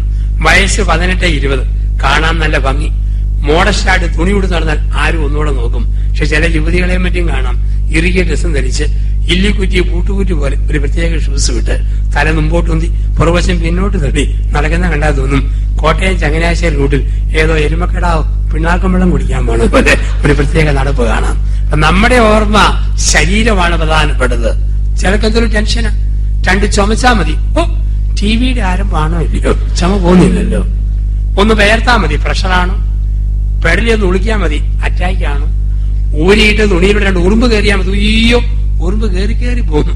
ഷുഗറിന്റെ ആരംഭം വല്ലതും ആണോ ഇല്ലയോ, എന്തോ ഒരു ടെൻഷനാ. അങ്ങ് പാലക്കാട് ഒരു തുരങ്കമുണ്ടെന്നും പറഞ്ഞ് പാലാ മുതല് കുനിയുന്ന ആൾക്കാരെ കാണാം. വരുന്നതിന് ശേഷം വരുന്നിടത്ത് വെച്ച് തിരിച്ചെല്ലാം ആർക്കും വാക്ക് കൊടുത്തിട്ടല്ല നമ്മളാരും യാത്ര ആരംഭിച്ചത്. ഇതാണ് വിശ്വാസം എന്ന് പറയുക. ഇതാണ് വിശ്വാസത്തിന്റെ മനക്കെട്ടി എന്ന് പറയുക. വിശ്വാസം ജഡത്തെയും ഉപേക്ഷിക്കലാണ്. നമ്മുടെ ഈ ശരീരം എന്ന് വെച്ചാൽ നിങ്ങൾക്ക് അറിയാം എന്നതാ. ഹിന്ദുവിന്റെ ശരീരമാണോ തീനാളം നക്കിയെടുക്കും. മുസൽമാനും ക്രിസ്ത്യാനിയാണോ പുഴു തിന്നു തീർക്കും. ഇത്രയേ ഉള്ളൂ. നല്ല സുന്ദരി പെണ്ണുങ്ങള് കണ്ടാൽ നല്ല ടിപ് ടോപ്പായിട്ടിരിക്കുന്നവര് കാറയിലൊക്കെ കയറി ഇങ്ങനെ ദൈവദൂതയെ പോലെ ഇങ്ങനെ പോകുമ്പോ നമ്മുടെയൊക്കെ പള്ളിയുടെ പരിസരത്തിരുന്ന് ഒരുപാട് പുഴുക്കൾ നിങ്ങളെ നോക്കി ചിരിക്കുന്നു. എന്നാ പറഞ്ഞു, ഓ എന്റെ നാളത്തെ പലഹാരങ്ങൾ കാറേ പോന്ന് പോക്ക് കണ്ടില്ലേ. ഇത്രയേ ഉള്ളൂ മനുഷ്യന്റെ ജീവിതം. അകത്തെയും ജഡത്തെയും മറക്കണം. എന്റെ കൂടെ ഒരച്ഛൻ 117 കിലോ 500 ഗ്രാം. അച്ഛന്റെ വയറ് കണ്ടാൽ നെല്ല് വീഴുന്ന ചെമ്പ് പോലെ ഇങ്ങനെ മടിഞ്ഞു കിടക്കുന്നു. ഈയിടെ അച്ഛൻ പറഞ്ഞു, ജോസഫ് അച്ഛ, ഇനി മേലിൽ ദൈവസ്നേഹം വർദ്ധിച്ചാലുള്ള പാട്ട് ഞാൻ പാടിയത്. അതിനാ അച്ഛൻ ചോദിച്ചു, ഓ വയറ് നോക്കിട്ട് എങ്ങനെ പറയും, സ്വന്തമായി ഒന്നുമില്ല, ഇത്രയൊക്കെ ആയിപ്പോയില്ലേ. ഈയിടെ അണപ്പും കഥപ്പും വന്നു.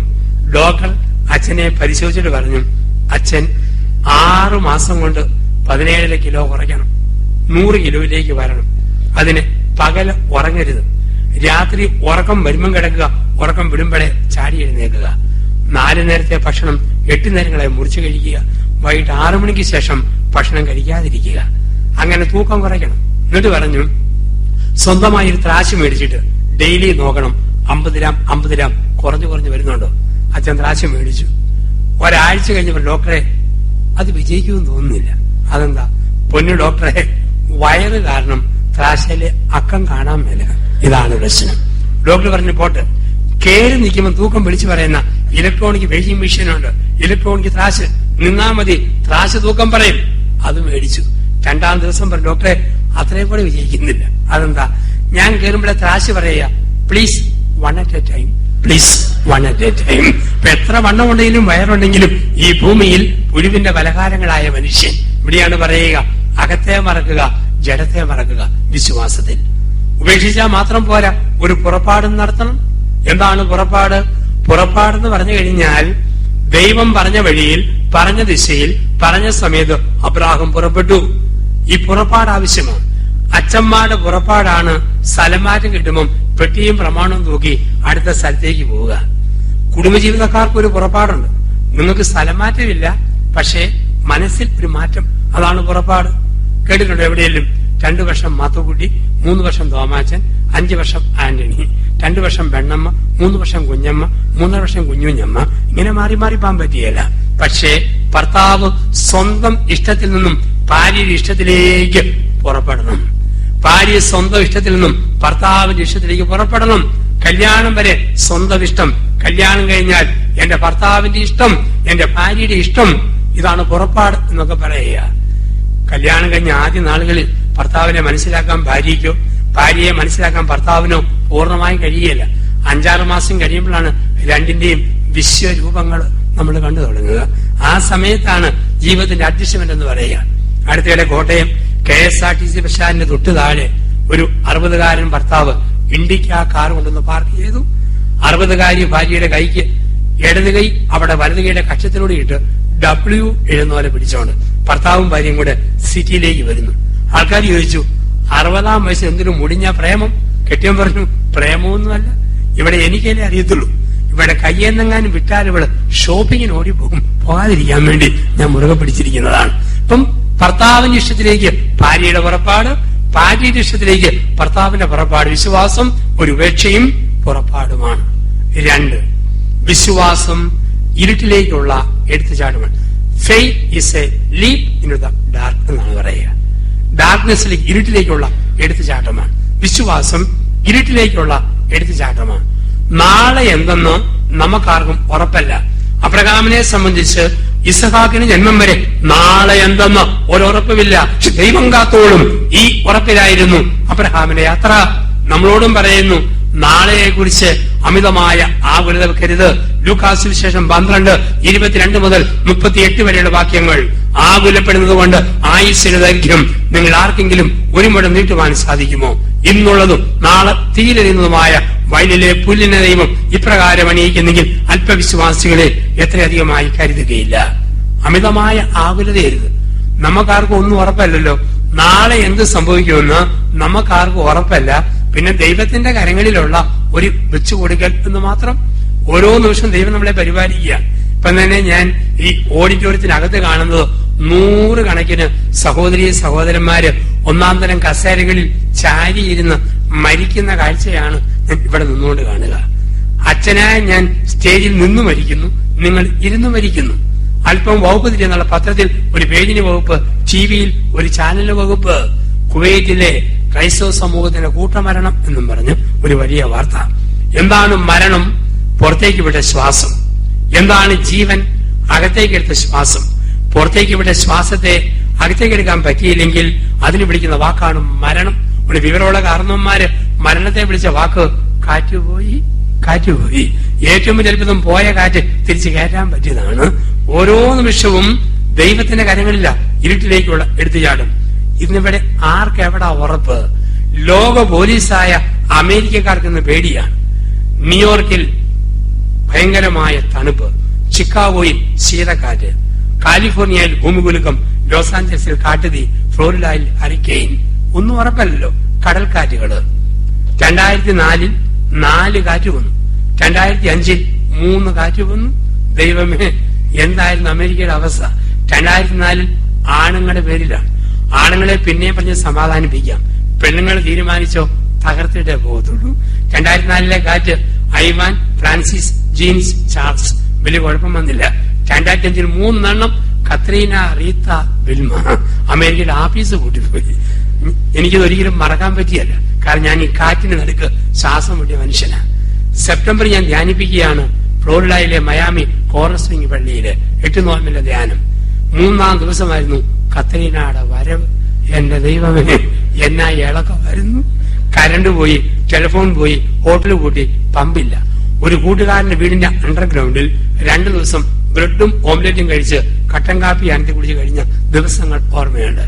അമേരിക്കയ്ക്ക് ഇന്ന് ലോക പോലീസായി അമേരിക്കയ്ക്ക് ഇന്ന് പേടി. ഇന്ന് ഏറ്റവും നല്ല മനക്കെട്ടിയുള്ളത് ഇന്ത്യക്കാരാണ്.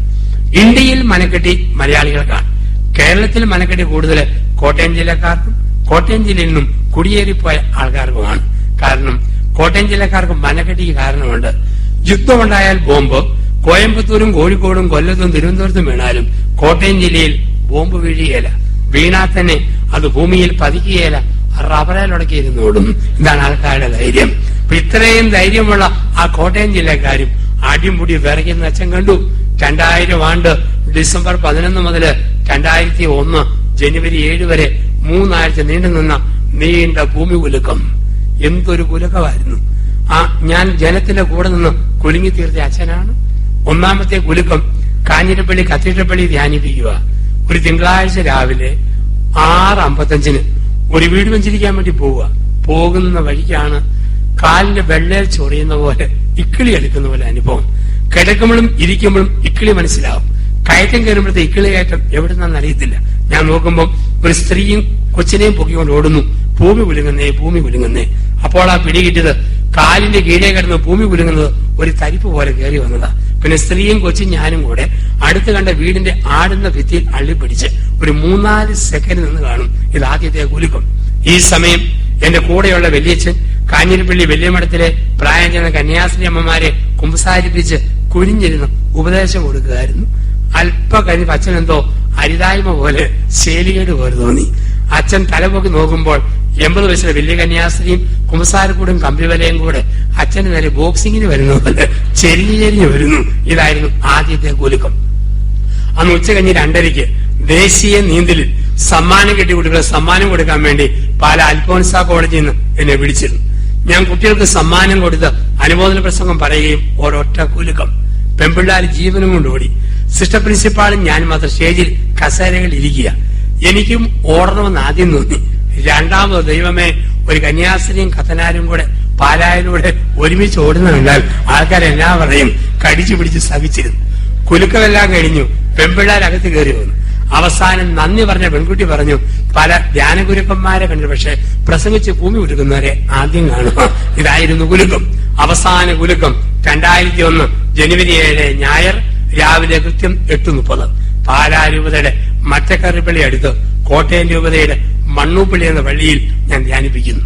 പള്ളി നിറഞ്ഞു കവിഞ്ഞ ആൾക്കാരാണ്.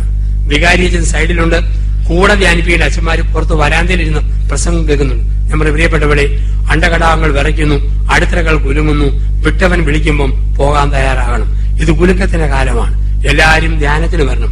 ഒരുപക്ഷെ നിങ്ങളുടെ അവസാന ധ്യാനം, ഇന്നത്തെ അത്താഴം, ഒടുക്കത്തെ അത്താഴം. ആരും വരാതിരിക്കരുത്.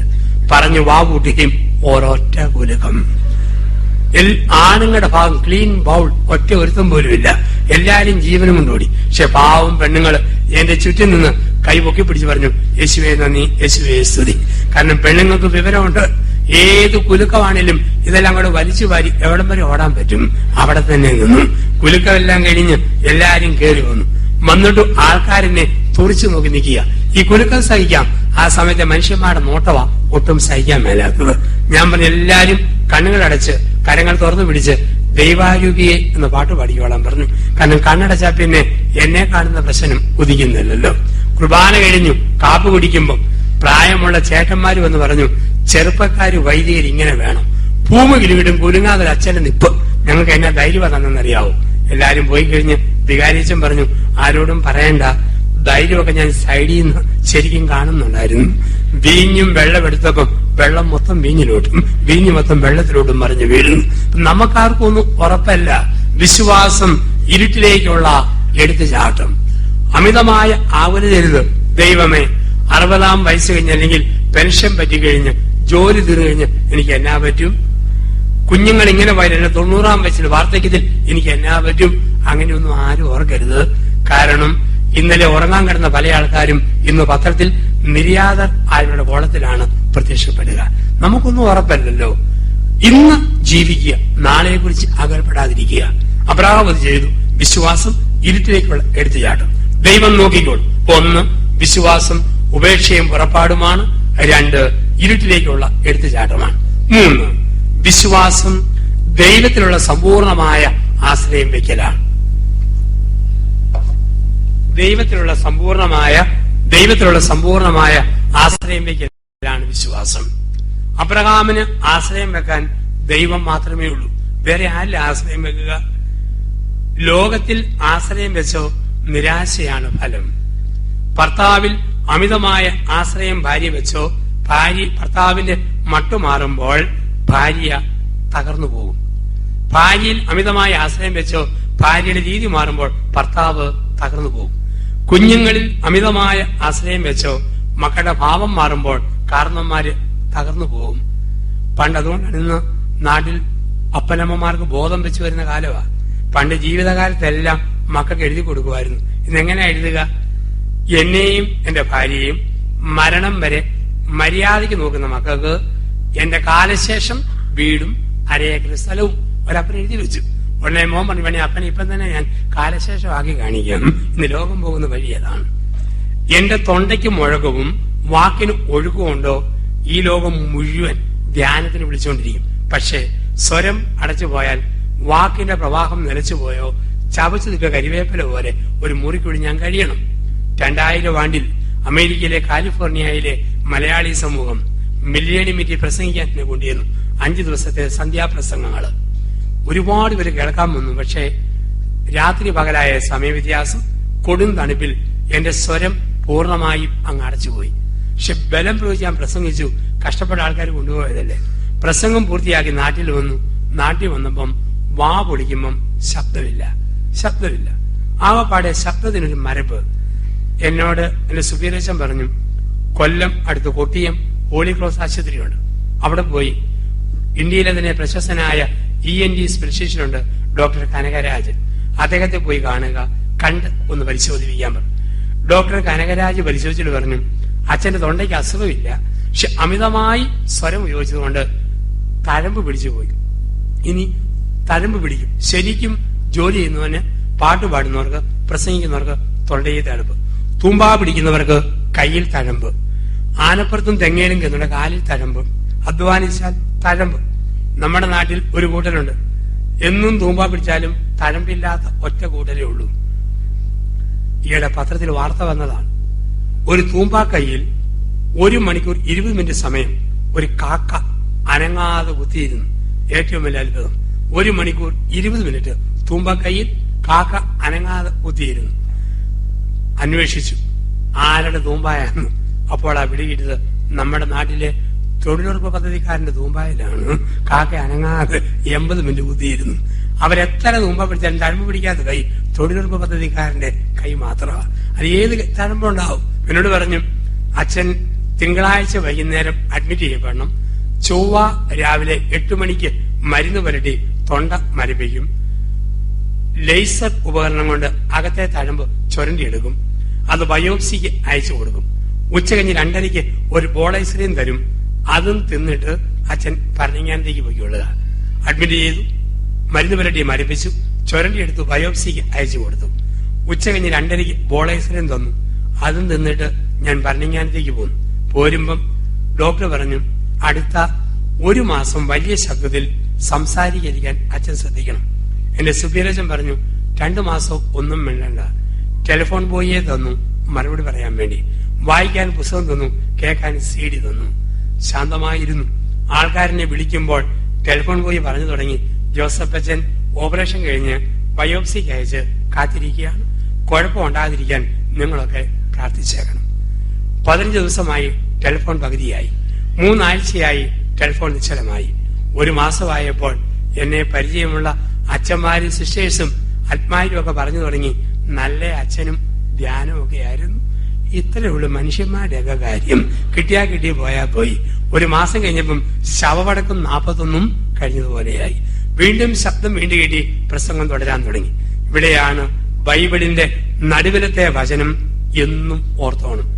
വേദപുസ്തകത്തിൽ നടുക്കത്തെ വചനമാണ് സങ്കീർത്തനം 125:1. സങ്കീർത്തനം 125:1. അവിടെയാണ് പറയുക, കർത്താവിൽ ആശ്രയം വെക്കുന്നവൻ സിയോൻ പർവ്വതം പോലെ ഉറച്ചു നിൽക്കും. വേറെ എവിടെ ആശ്രയം വെച്ചാൽ നിരാശയാണ്. കർത്താവിൽ ആശ്രയം വെക്കുന്നവൻ സിയോൻ പർവ്വതം പോലെ ഉറച്ചു നിൽക്കും. ബൈബിളിന്റെ നടുവിലത്തെ വചനമാണ്. പഴയ നിയമ പുതിയ നിയമത്തിന്റെ കൃതകൃത്യം നടുവിലത്തെ വചനം. പ്രിയപ്പെട്ടവരെ, വിശ്വാസം ദൈവത്തിലുള്ള പൂർണ്ണമായ ആശ്രയം വയ്ക്കലാണ്. 1 വിശ്വാസം ഉപേക്ഷയും പുറപ്പാടുമാണ്. 2 വിശ്വാസം ഇരുട്ടിലേക്കുള്ള എടുത്തുചാട്ടമാണ്. 3 വിശ്വാസം ദൈവത്തിലുള്ള പൂർണ്ണമായ ആശ്രയം വയ്ക്കലാണ്. 4 വിശ്വാസം എന്ന് പറയുന്നത് ബുദ്ധിക്ക് അപ്പുറത്തേക്കുള്ള വളർച്ചയാണ്. Faith means to go beyond reason. വിശ്വാസം ബുദ്ധിക്ക് അപ്പുറത്തേക്കുള്ള വളർച്ചയാണ്. അതാണ് ബൈബിളിൽ പറയുക, അബ്രഹാമെ ഇസ്മയേലിനെ ഉപേക്ഷിക്കുക. അബ്രഹാമെ ഇസ്മയേലിനെ ഉപേക്ഷിക്കുക. ഇസ്മയേൽ ദൈവത്തിന്റെ വാഗ്ദാനം അല്ല, സാറായുടെ ബുദ്ധിയാണ്. ബൈബിളിൽ കാണുന്നത് വൃദ്ധയും അന്ധ്യയുമായ സാറാ പ്രസവിക്കും. സാറാ പറഞ്ഞു, വൃദ്ധയായി ഞാൻ പ്രസവിച്ചില്ലെങ്കിലോ ദാസിയായ ഹാഗാറിനെ പ്രാപിക്ക്. സാറായുടെ ബുദ്ധി പ്രവർത്തിച്ചു. ബുദ്ധിയുടെ ഫലമായി ഇസ്മായിൽ ജന്മമെടുത്തു. ദൈവം പറഞ്ഞു, ബുദ്ധിക്കപ്പുറത്തേക്ക് വളരുക. കാരണം നമ്മുടെ ദൈവം ബുദ്ധിമാന്മാരിൽ നിന്നും വിവേകമതികളിൽ നിന്നും മറച്ചു വെക്കുന്ന ദൈവരാജ്യ രഹസ്യങ്ങൾ ശിശുക്കൾക്ക് വെളിപ്പെടുത്തുന്നവനാണ്. ബുദ്ധിക്ക് അപ്പുറത്തേക്കുള്ള വളർച്ച, ഇതാണ് വിശ്വാസം എന്ന് പറയുക. എന്റെ കയ്യിൽ ഒരു ബ്രൈറ്റ് ലൈറ്റ് ടോർച്ച്. പരണിജ്ഞാനം ധ്യാനമന്ദിരത്തിന്റെ ടെറസയിൽ നിന്ന് നീട്ടിയടിച്ചാൽ 2 വെള്ളവും ദൂരെ അൽഫോൻസാമ്മയുടെ കലറെ ചെല്ലുന്ന മുട്ടുന്ന വെട്ടമുള്ള ബ്രൈറ്റ് ലൈറ്റ് ടോർച്ച്. ഒരു രാത്രി 11 മണിക്ക് ഈ ബ്രൈറ്റ് ലൈറ്റ് ടോർച്ചുമായിട്ട് ധ്യാനമന്ദിരത്തിന്റെ ടെറസയിൽ കയറി ആകാശത്തിലേക്ക് ഞാൻ ലൈറ്റ് നീട്ടിയടിക്കുന്നു. കൂടെയുള്ള അച്ഛന്മാർ ചോദിക്കുന്നു, എന്നാ ജോസഫ് അച്ചായി നോക്കുന്നത്? മിണ്ടാതിരി, വല്ല ഉൾഖയെങ്ങാനും പോകുന്നുണ്ടെന്നറിയാൻ ബ്രൈറ്റ് ലൈറ്റ് ടോർച്ച് വെച്ച് ഞാൻ അടിച്ചു നോക്കുക. ബ്രൈറ്റ് ലൈറ്റ് ടോർച്ചിൽ എത്താവുന്നതിനപ്പുറമാ ഉൾക്കകളുടെ ലോകം. ഒരു പരിധി വരെ എത്തൂ. ഞാൻ എഞ്ചിനീയർ ആകാം, ഡോക്ടറാകാം, നേഴ്സാകാം, ജേർണലിസ്റ്റ് ആകാം, അധ്യാപകനാകാം, അഡ്വക്കേറ്റ് ആകാം. എന്റെ ബുദ്ധി എന്ന് പറയുന്നത് ബ്രൈറ്റ് ലൈറ്റ് ടോർച്ച് പോലെയാണ്. അതിനപ്പുറത്താണ് ദൈവത്തിന്റെ ലോകം. എന്റെ കൊച്ചു ബുദ്ധി വെച്ച് ദൈവത്തെ അളക്കരുത്, ബൈബിൾ വ്യാഖ്യാനിക്കരുത്, സഭയുടെ ദൈവശാസ്ത്ര സത്യങ്ങൾ എന്റെ കൊച്ചു ബുദ്ധി വെച്ച് വ്യാഖ്യാനിക്കരുത്. ഇവിടെയാണ് പരിശുദ്ധ അമ്മയുടെ മാതൃക. എനിക്കൊന്നും മനസ്സിലാകുന്നില്ല, ക്ഷീത കർത്താവിന്റെ ദാസി, ഇഷ്ടം പോലെ എന്നിൽ സംഭവിക്കട്ടെ. എനിക്കൊന്നും മനസ്സിലാകുന്നില്ല, ദൈവം തന്നു, ദൈവം എടുത്തു, ദൈവത്തിന്റെ തിരുനാമത്തിന് സ്തുതി. പഴയ നിയമത്തിലെ ജോബിന്റെ വാക്കുകൾ, ഒറ്റപുത്രൻ വണ്ടി അപകടത്തിൽ മരിക്കുമ്പോൾ ബുദ്ധി കൊണ്ട് ഉത്തരവില്ല. 50കളിൽ ഭർത്താവ് അറ്റാക്കിന് വിധേയനാകുമ്പോൾ ബുദ്ധി കൊണ്ട് ഉത്തരവില്ല. പ്രസവത്തോടെ ഭാര്യ തളരുമ്പോൾ ബുദ്ധി കൊണ്ട് ഉത്തരവില്ല. ഓർക്കാപ്പുറത്ത് ജോലി നഷ്ടപ്പെടുമ്പോൾ ബുദ്ധി കൊണ്ട് ഉത്തരവില്ല. മാരകരോഗം ശരീരത്തെ രസിക്കുമ്പോൾ ഭൗതികമായ തലത്തിൽ ഉത്തരവില്ല. അവിടെ ഒറ്റ ഉത്തരമേ ഉള്ളൂ, ഇതാ കർത്താവിന്റെ ദാസി, ഇഷ്ടം പോലെ നടക്കട്ടെ. ബുദ്ധിക്കപ്പുറത്തേക്കുള്ള വളർച്ച, ഇതിന് വിളിക്കുന്ന വാക്ക് വിശ്വാസം. ഞാൻ ഈ പാഠം പഠിച്ചത് എന്റെ അമ്മയിൽ നിന്നാണ്. എന്റെ കുട്ടിക്കാലത്ത് അയൽപക്കത്തെ ചേട്ടൻ എന്റെ വീടിന്റെ അക്കരപ്പറമ്പിൽ നിന്നും വലിയ വല്ലക്കോട്ട നിറയെ കിളിച്ചുണ്ണൻ, മൂവാണ്ടൻ, ഗോമാങ്ങ, കർപ്പൂരമാങ്ങ, ഞെട്ടുകുഴിയൻ മാങ്ങ, ഒപ്പം മുഴുത്ത നേന്ത്രപ്പഴ പടലയാക്കി കൊട്ടയെ വെച്ച് തലയെ വെച്ച് ചുമന്നുകൊണ്ട് പോകുമ്പം ഞാൻ മുറ്റത്ത് നിന്ന് അയൽപക്കത്തെ ചേട്ടന്റെ തലയുള്ള കൊട്ടയിലേക്ക് നോക്കും. അതിൽ നിന്നും 5-6 വാഴയ്ക്കായും മാങ്ങയും കിട്ടിയാൽ പഴിപ്പിച്ച് തിന്നാം. അങ്ങനെ നോക്കി നിൽക്കുമ്പോൾ എന്റെ അമ്മ എന്നെ പിടിച്ചുകൊണ്ടിരുന്ന് വീടിന്റെ വരാന്തയ്ക്ക് എരി നിർത്തും. ഭിത്തിയിൽ പഴകി തുടങ്ങിയ തിരുകതയ രൂപം. അതിനു മുമ്പിൽ മാറോട് ചേർത്ത് നിർത്തി എന്റെ അമ്മ പറയായിരുന്നു, മോനിങ്ങനെ നോക്കി നിന്നാൽ അമ്മയ്ക്ക് നാണക്കേടാണ്, മോൻ പ്രാർത്ഥിച്ചാൽ മതി, വളർന്നു വരുമ്പം ഈശോ തരും. അമ്മ വാഴ വെച്ചിട്ടില്ല, മാവ് നട്ടിട്ടില്ല. അമ്മയുടെ ഫിക്സഡ് ഡിപ്പോസിറ്റ് ദൈവം തമ്പുരാന്റെ ലോകബാങ്കിലാണ്. മോൻ പ്രാർത്ഥിച്ചാൽ മതി, വളർന്നു വരുമ്പോ തമ്പുരാൻ തരും. പറഞ്ഞത് 4 പതിറ്റാണ്ടപ്പുറത്ത് ഇന്ന് ഞാൻ ഓർക്കുകയാണ്. നിരക്ഷരയായ ഗ്രാമീണ അമ്മ പറഞ്ഞ വിശ്വാസത്തിന്റെ വാക്ക് എത്ര കൃത്യമായിട്ടാ ഞാൻ ഇന്ന് അനുഭവിക്കുന്നത്. ഇന്ന് ലോകം മുഴുവൻ പറന്നു നടന്ന് ഞാൻ നടാത്ത എത്ര മാവിന്റെ മാങ്ങായ ഞാൻ പൂളി തിന്നുന്നത്. ഞാൻ വെക്കാത്ത എത്ര വാഴയുടെ വാഴയ്ക്കായ തൊലി പൊളിച്ച് അടിച്ചകത്തോട്ട് കയറ്റുമ്പം നിരക്ഷരയായ അമ്മ പറഞ്ഞ വാക്ക്, മോൻ പ്രാർത്ഥിച്ചാൽ മതി, തമ്പുരാൻ തരും. തമ്പുരാൻ പോലും ഓർത്തില്ല പിന്നെ ഒറ്റയിരിപ്പിന് ഇത്രയും തിന്നുമെന്ന്. എങ്കിലും അമ്മയ്ക്കറിയാം, പ്രാർത്ഥിച്ചാൽ മതി, തമ്പുരാൻ തരും. വിശ്വാസം ബുദ്ധിക്കപ്പുറത്തേക്കുള്ള വളർച്ചയാണ്. അതുകൊണ്ടാണ് പറയുക, കൊച്ചു കുഞ്ഞുങ്ങളെ പോലെ നമ്മൾ പ്രാർത്ഥിക്കണം, വിശ്വസിക്കണം. കൊച്ചു കുഞ്ഞിനെ അമ്മ എളി വെച്ചിട്ട് അമ്മ പറയുക, മുള്ളി കച്ചുണ്ടി മോനെ നോക്കിക്ക്, കപ്പല് പോന്നോ. കൊച്ചറിയാൻ കപ്പല് വെള്ളത്തിലൂടെ. അമ്മ പറഞ്ഞാൽ മുകളിലോട്ട് നോക്കും. കുഞ്ഞുങ്ങളുടെ ഹൈക്കമാൻഡ് അമ്മയാണ്, അതിനപ്പുറത്തൊരു അപ്പീലില്ലല്ലോ. കോട്ടയത്തു നിന്നും 2 കൊച്ചുകുട്ടികൾ തിരുവനന്തപുരം KSRTC ബസ്സിൽ കയറി. കുറെ കഴിഞ്ഞ് കണ്ടക്ടറോട് പറഞ്ഞു, കണ്ടക്ടർ സാറേ തിരുവല്ല ആകുമ്പം ഒന്ന് പറഞ്ഞേക്കണം. മക്കളിരുന്നു, പറഞ്ഞേക്കാം. ചിങ്ങവനമായപ്പം ഇതാണോ തിരുവല്ല? ആകുമ്പം പറയാമെന്നല്ലേ, പോയി ഇരിടാന്ന് പറഞ്ഞു. ചെങ്ങനാരിശി ചെന്നപ്പം ഇത് തിരുവല്ല തന്നെയാ, കാണുമ്പോ അറിയാം. മെനക്കെടുത്താൻ വേണ്ടി വലിഞ്ഞു കയറും, തിരുവല്ല വേറെ സ്ഥലം പോയി ഇടാന്ന് പറഞ്ഞു. പിള്ളേർ പേടിച്ചു പോയി. അവര് കുത്തിയിരുന്നു. 2 പേരും ഉറങ്ങിപ്പോയി. കണ്ടക്ടർ ഉറങ്ങിപ്പോയി. തിരുവല്ല കഴിഞ്ഞപ്പോ ആൾക്കാർ ബേളം വെച്ചു. 2 കുഞ്ഞുങ്ങൾ പറഞ്ഞതല്ലേ തിരുവല്ല ആവുമ്പം പറയണമെന്ന്. എന്നാ മര്യാദയാ, ഇറക്കി വിടാൻ പറഞ്ഞു. ആരിശം എന്ന കണ്ടക്ടർ ഇറങ്ങി പോടാ, തിരുവല്ല മെനക്കെടുത്താൻ വേണ്ടി വലിഞ്ഞു കയറി വരും പാൻ പറഞ്ഞു. സാറേ പോകുന്നും വേണ്ട. പിന്നെ അമ്മ പറഞ്ഞായിരുന്നു, തിരുവല്ലായി ചെല്ലുമ്പം ചോറും പൂതി ഒഴിച്ച് ഉണ്ടോണോന്ന് പറഞ്ഞു. ആയോന്നറിയാൻ വേണ്ടിയിട്ടാണ്. കുഞ്ഞുങ്ങളുടെ ഹൈക്കമാൻഡാണ് അമ്മ, അപ്പൻ. ഇതാണ് വിശ്വാസത്തിന്റെ പ്രാർത്ഥന എന്നൊക്കെ പറയുക. നമ്മുടെ അപ്പുറത്തേക്ക് വിളിച്ചിരുന്ന ബുദ്ധിക്ക് അപ്പുറത്തേക്ക് വളർച്ച, ഇതിന് വിളിക്കുന്ന വാക്ക് വിശ്വാസം. 5, വിശ്വാസം എന്ന് പറയുന്നത് ഏറ്റവും ഇഷ്ടപ്പെട്ടതിനെ പരാതി കൂടാതെ നഷ്ടപ്പെടുത്തുന്നതാണ്. ഏറ്റവും ഇഷ്ടപ്പെട്ട ചില കാര്യം ദൈവം എടുത്തു മാറ്റുമ്പോൾ പതറാതെ നിൽക്കുക, ഇതാണ് വിശ്വാസം. പതറാത്ത വിശ്വാസം. കാലിത്തൊഴുത്തിലും കാനായിലും പതറാത്ത അമ്മ, ഇതാണ് വിശ്വാസത്തിന്റെ ഭാഗ്യം എന്നൊക്കെ പറയുക. അബ്രഹാമിന് ഏറ്റവും ഇഷ്ടപ്പെട്ട ഇസഹാക്കായിരുന്നു. ദൈവം ചോദിച്ചപ്പോൾ ഒരു പരാതിയും കൂടാതെ ഇസഹാക്കിനെ അബ്രഹാം ദൈവത്തിന് കൊടുത്തു. ഇതുപോലെ ജീവിതയാത്രയിൽ പരാതി കൂടാതെ ദൈവം തരുന്നതിനൊക്കെ തിരിച്ചു ചോദിച്ചാൽ കൊടുക്കാനുള്ള മനസ്സ് നമ്മൾ വിശ്വസിക്കും. എപ്പോഴാ? സുന്ദരി ഭാര്യ, മിടുക്കൻ കെട്ടിയവൻ, സമർത്ഥരായ മകള്, ഇഷ്ടം പോലെ പണം, രുചിയുള്ള ഭക്ഷണം, നല്ല ദഹനശക്തി, ഇതെല്ലാം ഉണ്ടെങ്കിൽ വിശ്വസിക്കാൻ എളുപ്പമാണ്. പക്ഷേ ചെറിയ പ്രശ്നം വരുമ്പോൾ നമ്മൾ തളരും. അതുകൊണ്ടാ പറയുക, ക്രിസ്ത്യാനിയെ ഒന്ന് ചൊറിയാമെങ്കിൽ അജ്ഞാനിയെ കാണാം എന്നാണ് പറയുക. ക്രിസ്ത്യാനിയെ ഒന്ന് ചൊറിയാമെങ്കിൽ അജ്ഞാനിയെ കാണാം. അതോടൊപ്പം തന്നെ ഓർക്കുക, മറ്റ് വിശ്വാസങ്ങളെ പരിഹസിക്കരുത്. ഹൈന്ദവ വിശ്വാസം, ഇസ്ലാമിക വിശ്വാസം, നിന്റെ വിശ്വാസം നിന്നെ രക്ഷിച്ചിരിക്കുന്നു. നമ്മൾ ആരെയും പരിഹസിക്കരുത്. നമ്മുടെ വിശ്വാസത്തിൽ മുറുകെ പിടിക്കുക, അത് താഴോട്ട് പോവുകയരുത്. ഒരു കത്തോലിക്കൻ അവന്റെ അപ്പനെ അടക്കിയ കല്ലറയുടെ മുകളിൽ തിരി കത്തിച്ചു വെക്കുന്നു, പൂക്കൾ നിരത്തി വെക്കുന്നു, സാമ്പ്രാണിയും കത്തിച്ചു വെക്കുന്നു.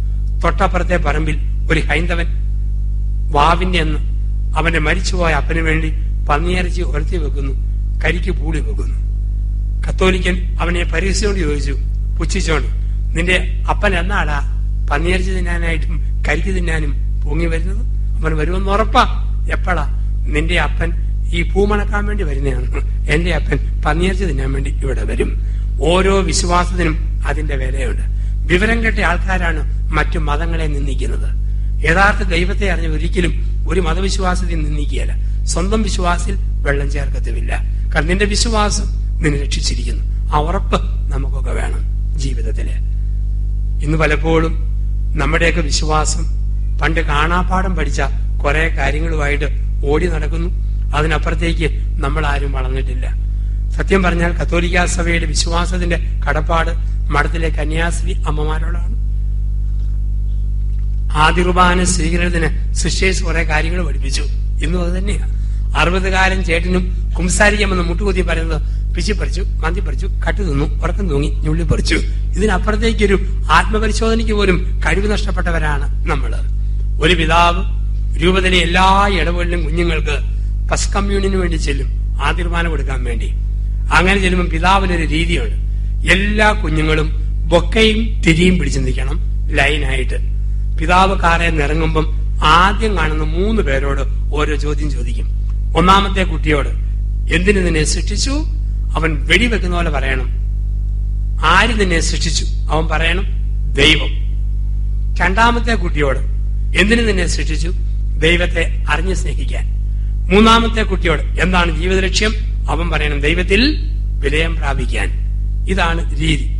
ഒരു ഇടവകയിൽ 30 കുഞ്ഞുങ്ങൾ ഫസ്റ്റ് കമ്മ്യൂണിയനുണ്ട്. മെഡിക്കൽ കന്യാസ്ത്രീ അമ്മ 27 വരെ ക്ലാസ്സിലിരുത്തി എല്ലാ കൂട്ടവും പഠിപ്പിച്ചു. 3 മിടുക്കന്മാരെ ഓരോ മുറിയിൽ ഒറ്റയ്ക്കിരുത്തി ഒരു ചോദ്യവും ഒരു ഉത്തരവും പഠിപ്പിച്ചു. പലതും പഠിച്ചാൽ മറന്നുപോയാലോ? ഒരു കുട്ടിയെ ഒറ്റ ചോദ്യം, ആര് നിന്നെ സൃഷ്ടിച്ചു? ഏത് ഉറക്കപ്പിച്ചിലും പറയും ദൈവം. വേറെ ഒന്നും അവൻ അറിയത്തില്ല. രണ്ടാമത്തെ കുട്ടിയോട് എന്തിനു നിന്നെ സൃഷ്ടിച്ചു? ഏത് നട്ടപ്പാതിരിക്കും പറയും ദൈവത്തെ അറിഞ്ഞ് സ്നേഹിക്കാൻ.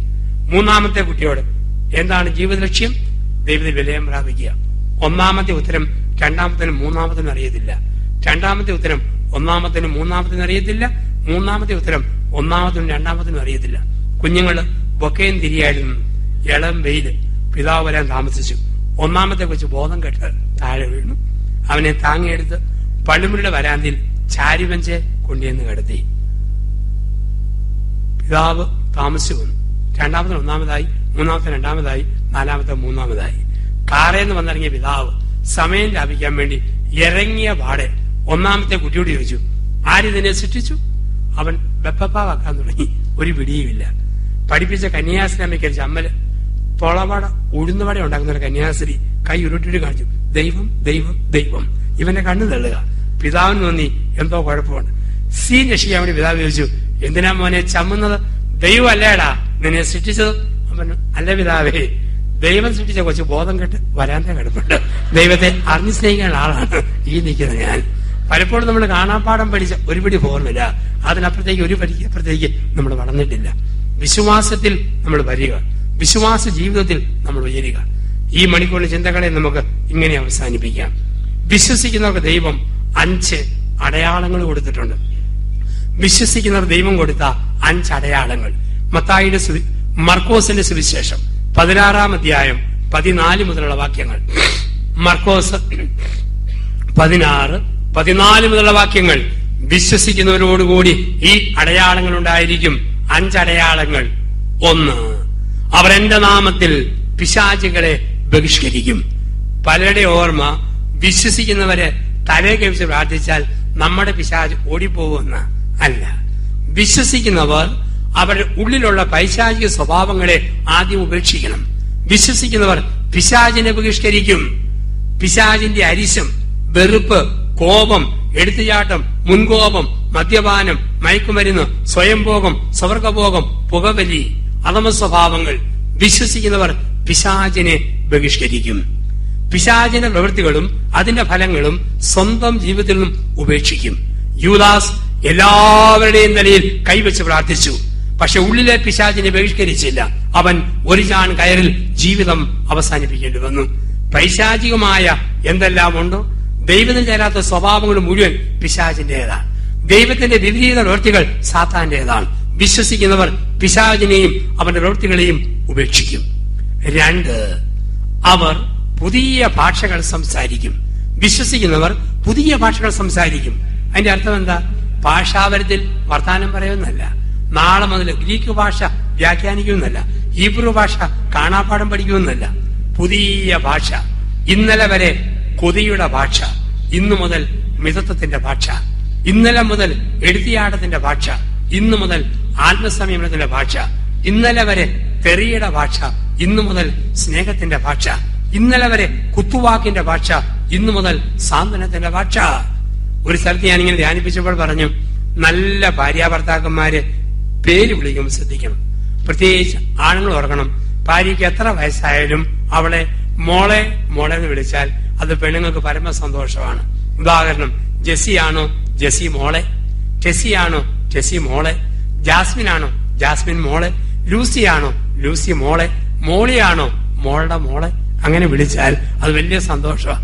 ഒരു സ്ത്രീ പറഞ്ഞ, അച്ഛാ എന്റെ ഭർത്താവ് ഒരു ധ്യാനവും കൂടണ്ട, കല്യാണം കഴിഞ്ഞ് 5-6 മാസം കഴിഞ്ഞ മുതലിന് മോളെ മോളെ എന്ന് നീട്ടി നീട്ടി വിളിക്കും. പക്ഷെ അച്ഛാ ആരംഭത്തില് വേറെ ഏതാണ്ട് പൂരിപ്പിച്ചിട്ട് അവസാനമാണ് മോളെ എന്നുള്ള വിളി വരിക. വിശ്വസിക്കുന്നവൻ പുതിയ ഭാഷകൾ സംസാരിക്കും, തെറിവിളി നിർത്തും, അസഭ്യം പറച്ചിൽ നിർത്തും, അശ്ലീലച്ചവയുടെ സംഭാഷണം നിർത്തും. അവർ പുതിയ ഭാഷകൾ സംസാരിക്കും. 3, സർപ്പങ്ങളെ കയ്യിലെടുക്കും. വിശ്വസിക്കുന്നു പറഞ്ഞ കിങ് കോബ്രായെ കഴുത്താൽ വളച്ചു വെച്ചു എന്നല്ല, പിന്നെയോ മൂർഖം പാമ്പിനെ പോലെ കൊത്തുന്ന കെട്ടിയവനെ പ്രാർത്ഥിച്ച് ഭാര്യ മയമുള്ള ഭർത്താവാകും. കാണ്ടാമൃഗത്തെ പോലെ വെട്ടാൻ വരുന്ന ഭാര്യയെ പ്രാർത്ഥിച്ച് നിറവിടിലേക്ക് കൊണ്ടുവരും. ഏത് വിഷം ചേരുന്ന സ്വഭാവമുള്ള മക്കളെയും മരുമക്കളെയും നേരെ കൊണ്ടുവരും. അപ്പനും അമ്മയും സ്വന്തം പാർട്ട്ണറെ കൊണ്ടുവരും, മക്കളെ കൊണ്ടുവരും, കുടുംബാംഗങ്ങളെ കൊണ്ടുവരും. വിഷം തുപ്പുന്നതിനെയും സർപ്പങ്ങളെ കയ്യിലെടുക്കും. വിശ്വസിക്കുന്നവർ അവിടെ മേൽ നേട്ടം വരിക്കുന്നു. 4, മാരകമായത് എന്ത് കുടിച്ചാലും ബാധിക്കുകയില്ല. വിശ്വസിക്കുന്നതും പറഞ്ഞ് വിഷക്കുപ്പി എടുത്ത് കുടിക്കണമെന്നല്ല അതിന്റെ അർത്ഥം. പിന്നെയോ എന്ത് കമന്റ് പറഞ്ഞാലും വിശ്വസിക്കുന്നവർ പിടിച്ചു നിൽക്കും. സഭയ്ക്ക് വേണ്ടി, സമൂഹത്തിന് വേണ്ടി, പ്രാർത്ഥനാ ഗ്രൂപ്പിന് വേണ്ടിയൊക്കെ ചില ആൾക്കാർ ഇറങ്ങി ചെല്ലുമ്പോൾ ഒരുപാട് പേര് കമന്റ് പറയും, പരിഹസിക്കും. കള്ളപ്പുണ്യവാളൻ, എന്തോ ലാഭമുണ്ട്, എന്തോ ലാഭം കൊയ്യാനാ.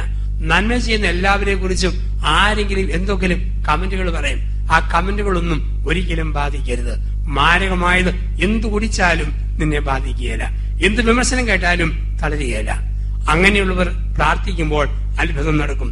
അവർ രോഗികളുടെ മേൽ കരങ്ങൾ വെക്കും, അവർ സൗഖ്യം പ്രാപിക്കും. അവർ രോഗികളുടെ മേൽ കരങ്ങൾ വെക്കും, അവർ സൗഖ്യം പ്രാപിക്കും. അങ്ങനെയുള്ളവർ പ്രാർത്ഥിക്കുമ്പോൾ ആ പ്രാർത്ഥനയിൽ ദൈവത്തിന്റെ അത്ഭുതങ്ങളും അടയാളങ്ങളും അനുഭവങ്ങളായി ആ ജീവിതങ്ങളിൽ കടന്നു വരുന്നു. അപ്പം വിശ്വസിക്കുന്നവരുടെ അടയാളങ്ങൾ കർത്താവായ യേശു ക്രിസ്തുവിൽ നമുക്ക് വിശ്വസിക്കാം. അപ്പോസ്തല പ്രവൃത്തി 16:31. കർത്താവായ ക്രിസ്തുവിൽ വിശ്വസിക്കുക, നീയും നിന്റെ കുടുംബവും രക്ഷ പ്രാപിക്കും. ശിഷ്യന്മാരെ പോലെ പ്രാർത്ഥിക്കണം, കർത്താവായ യേശുവേ ഞങ്ങളുടെ വിശ്വാസം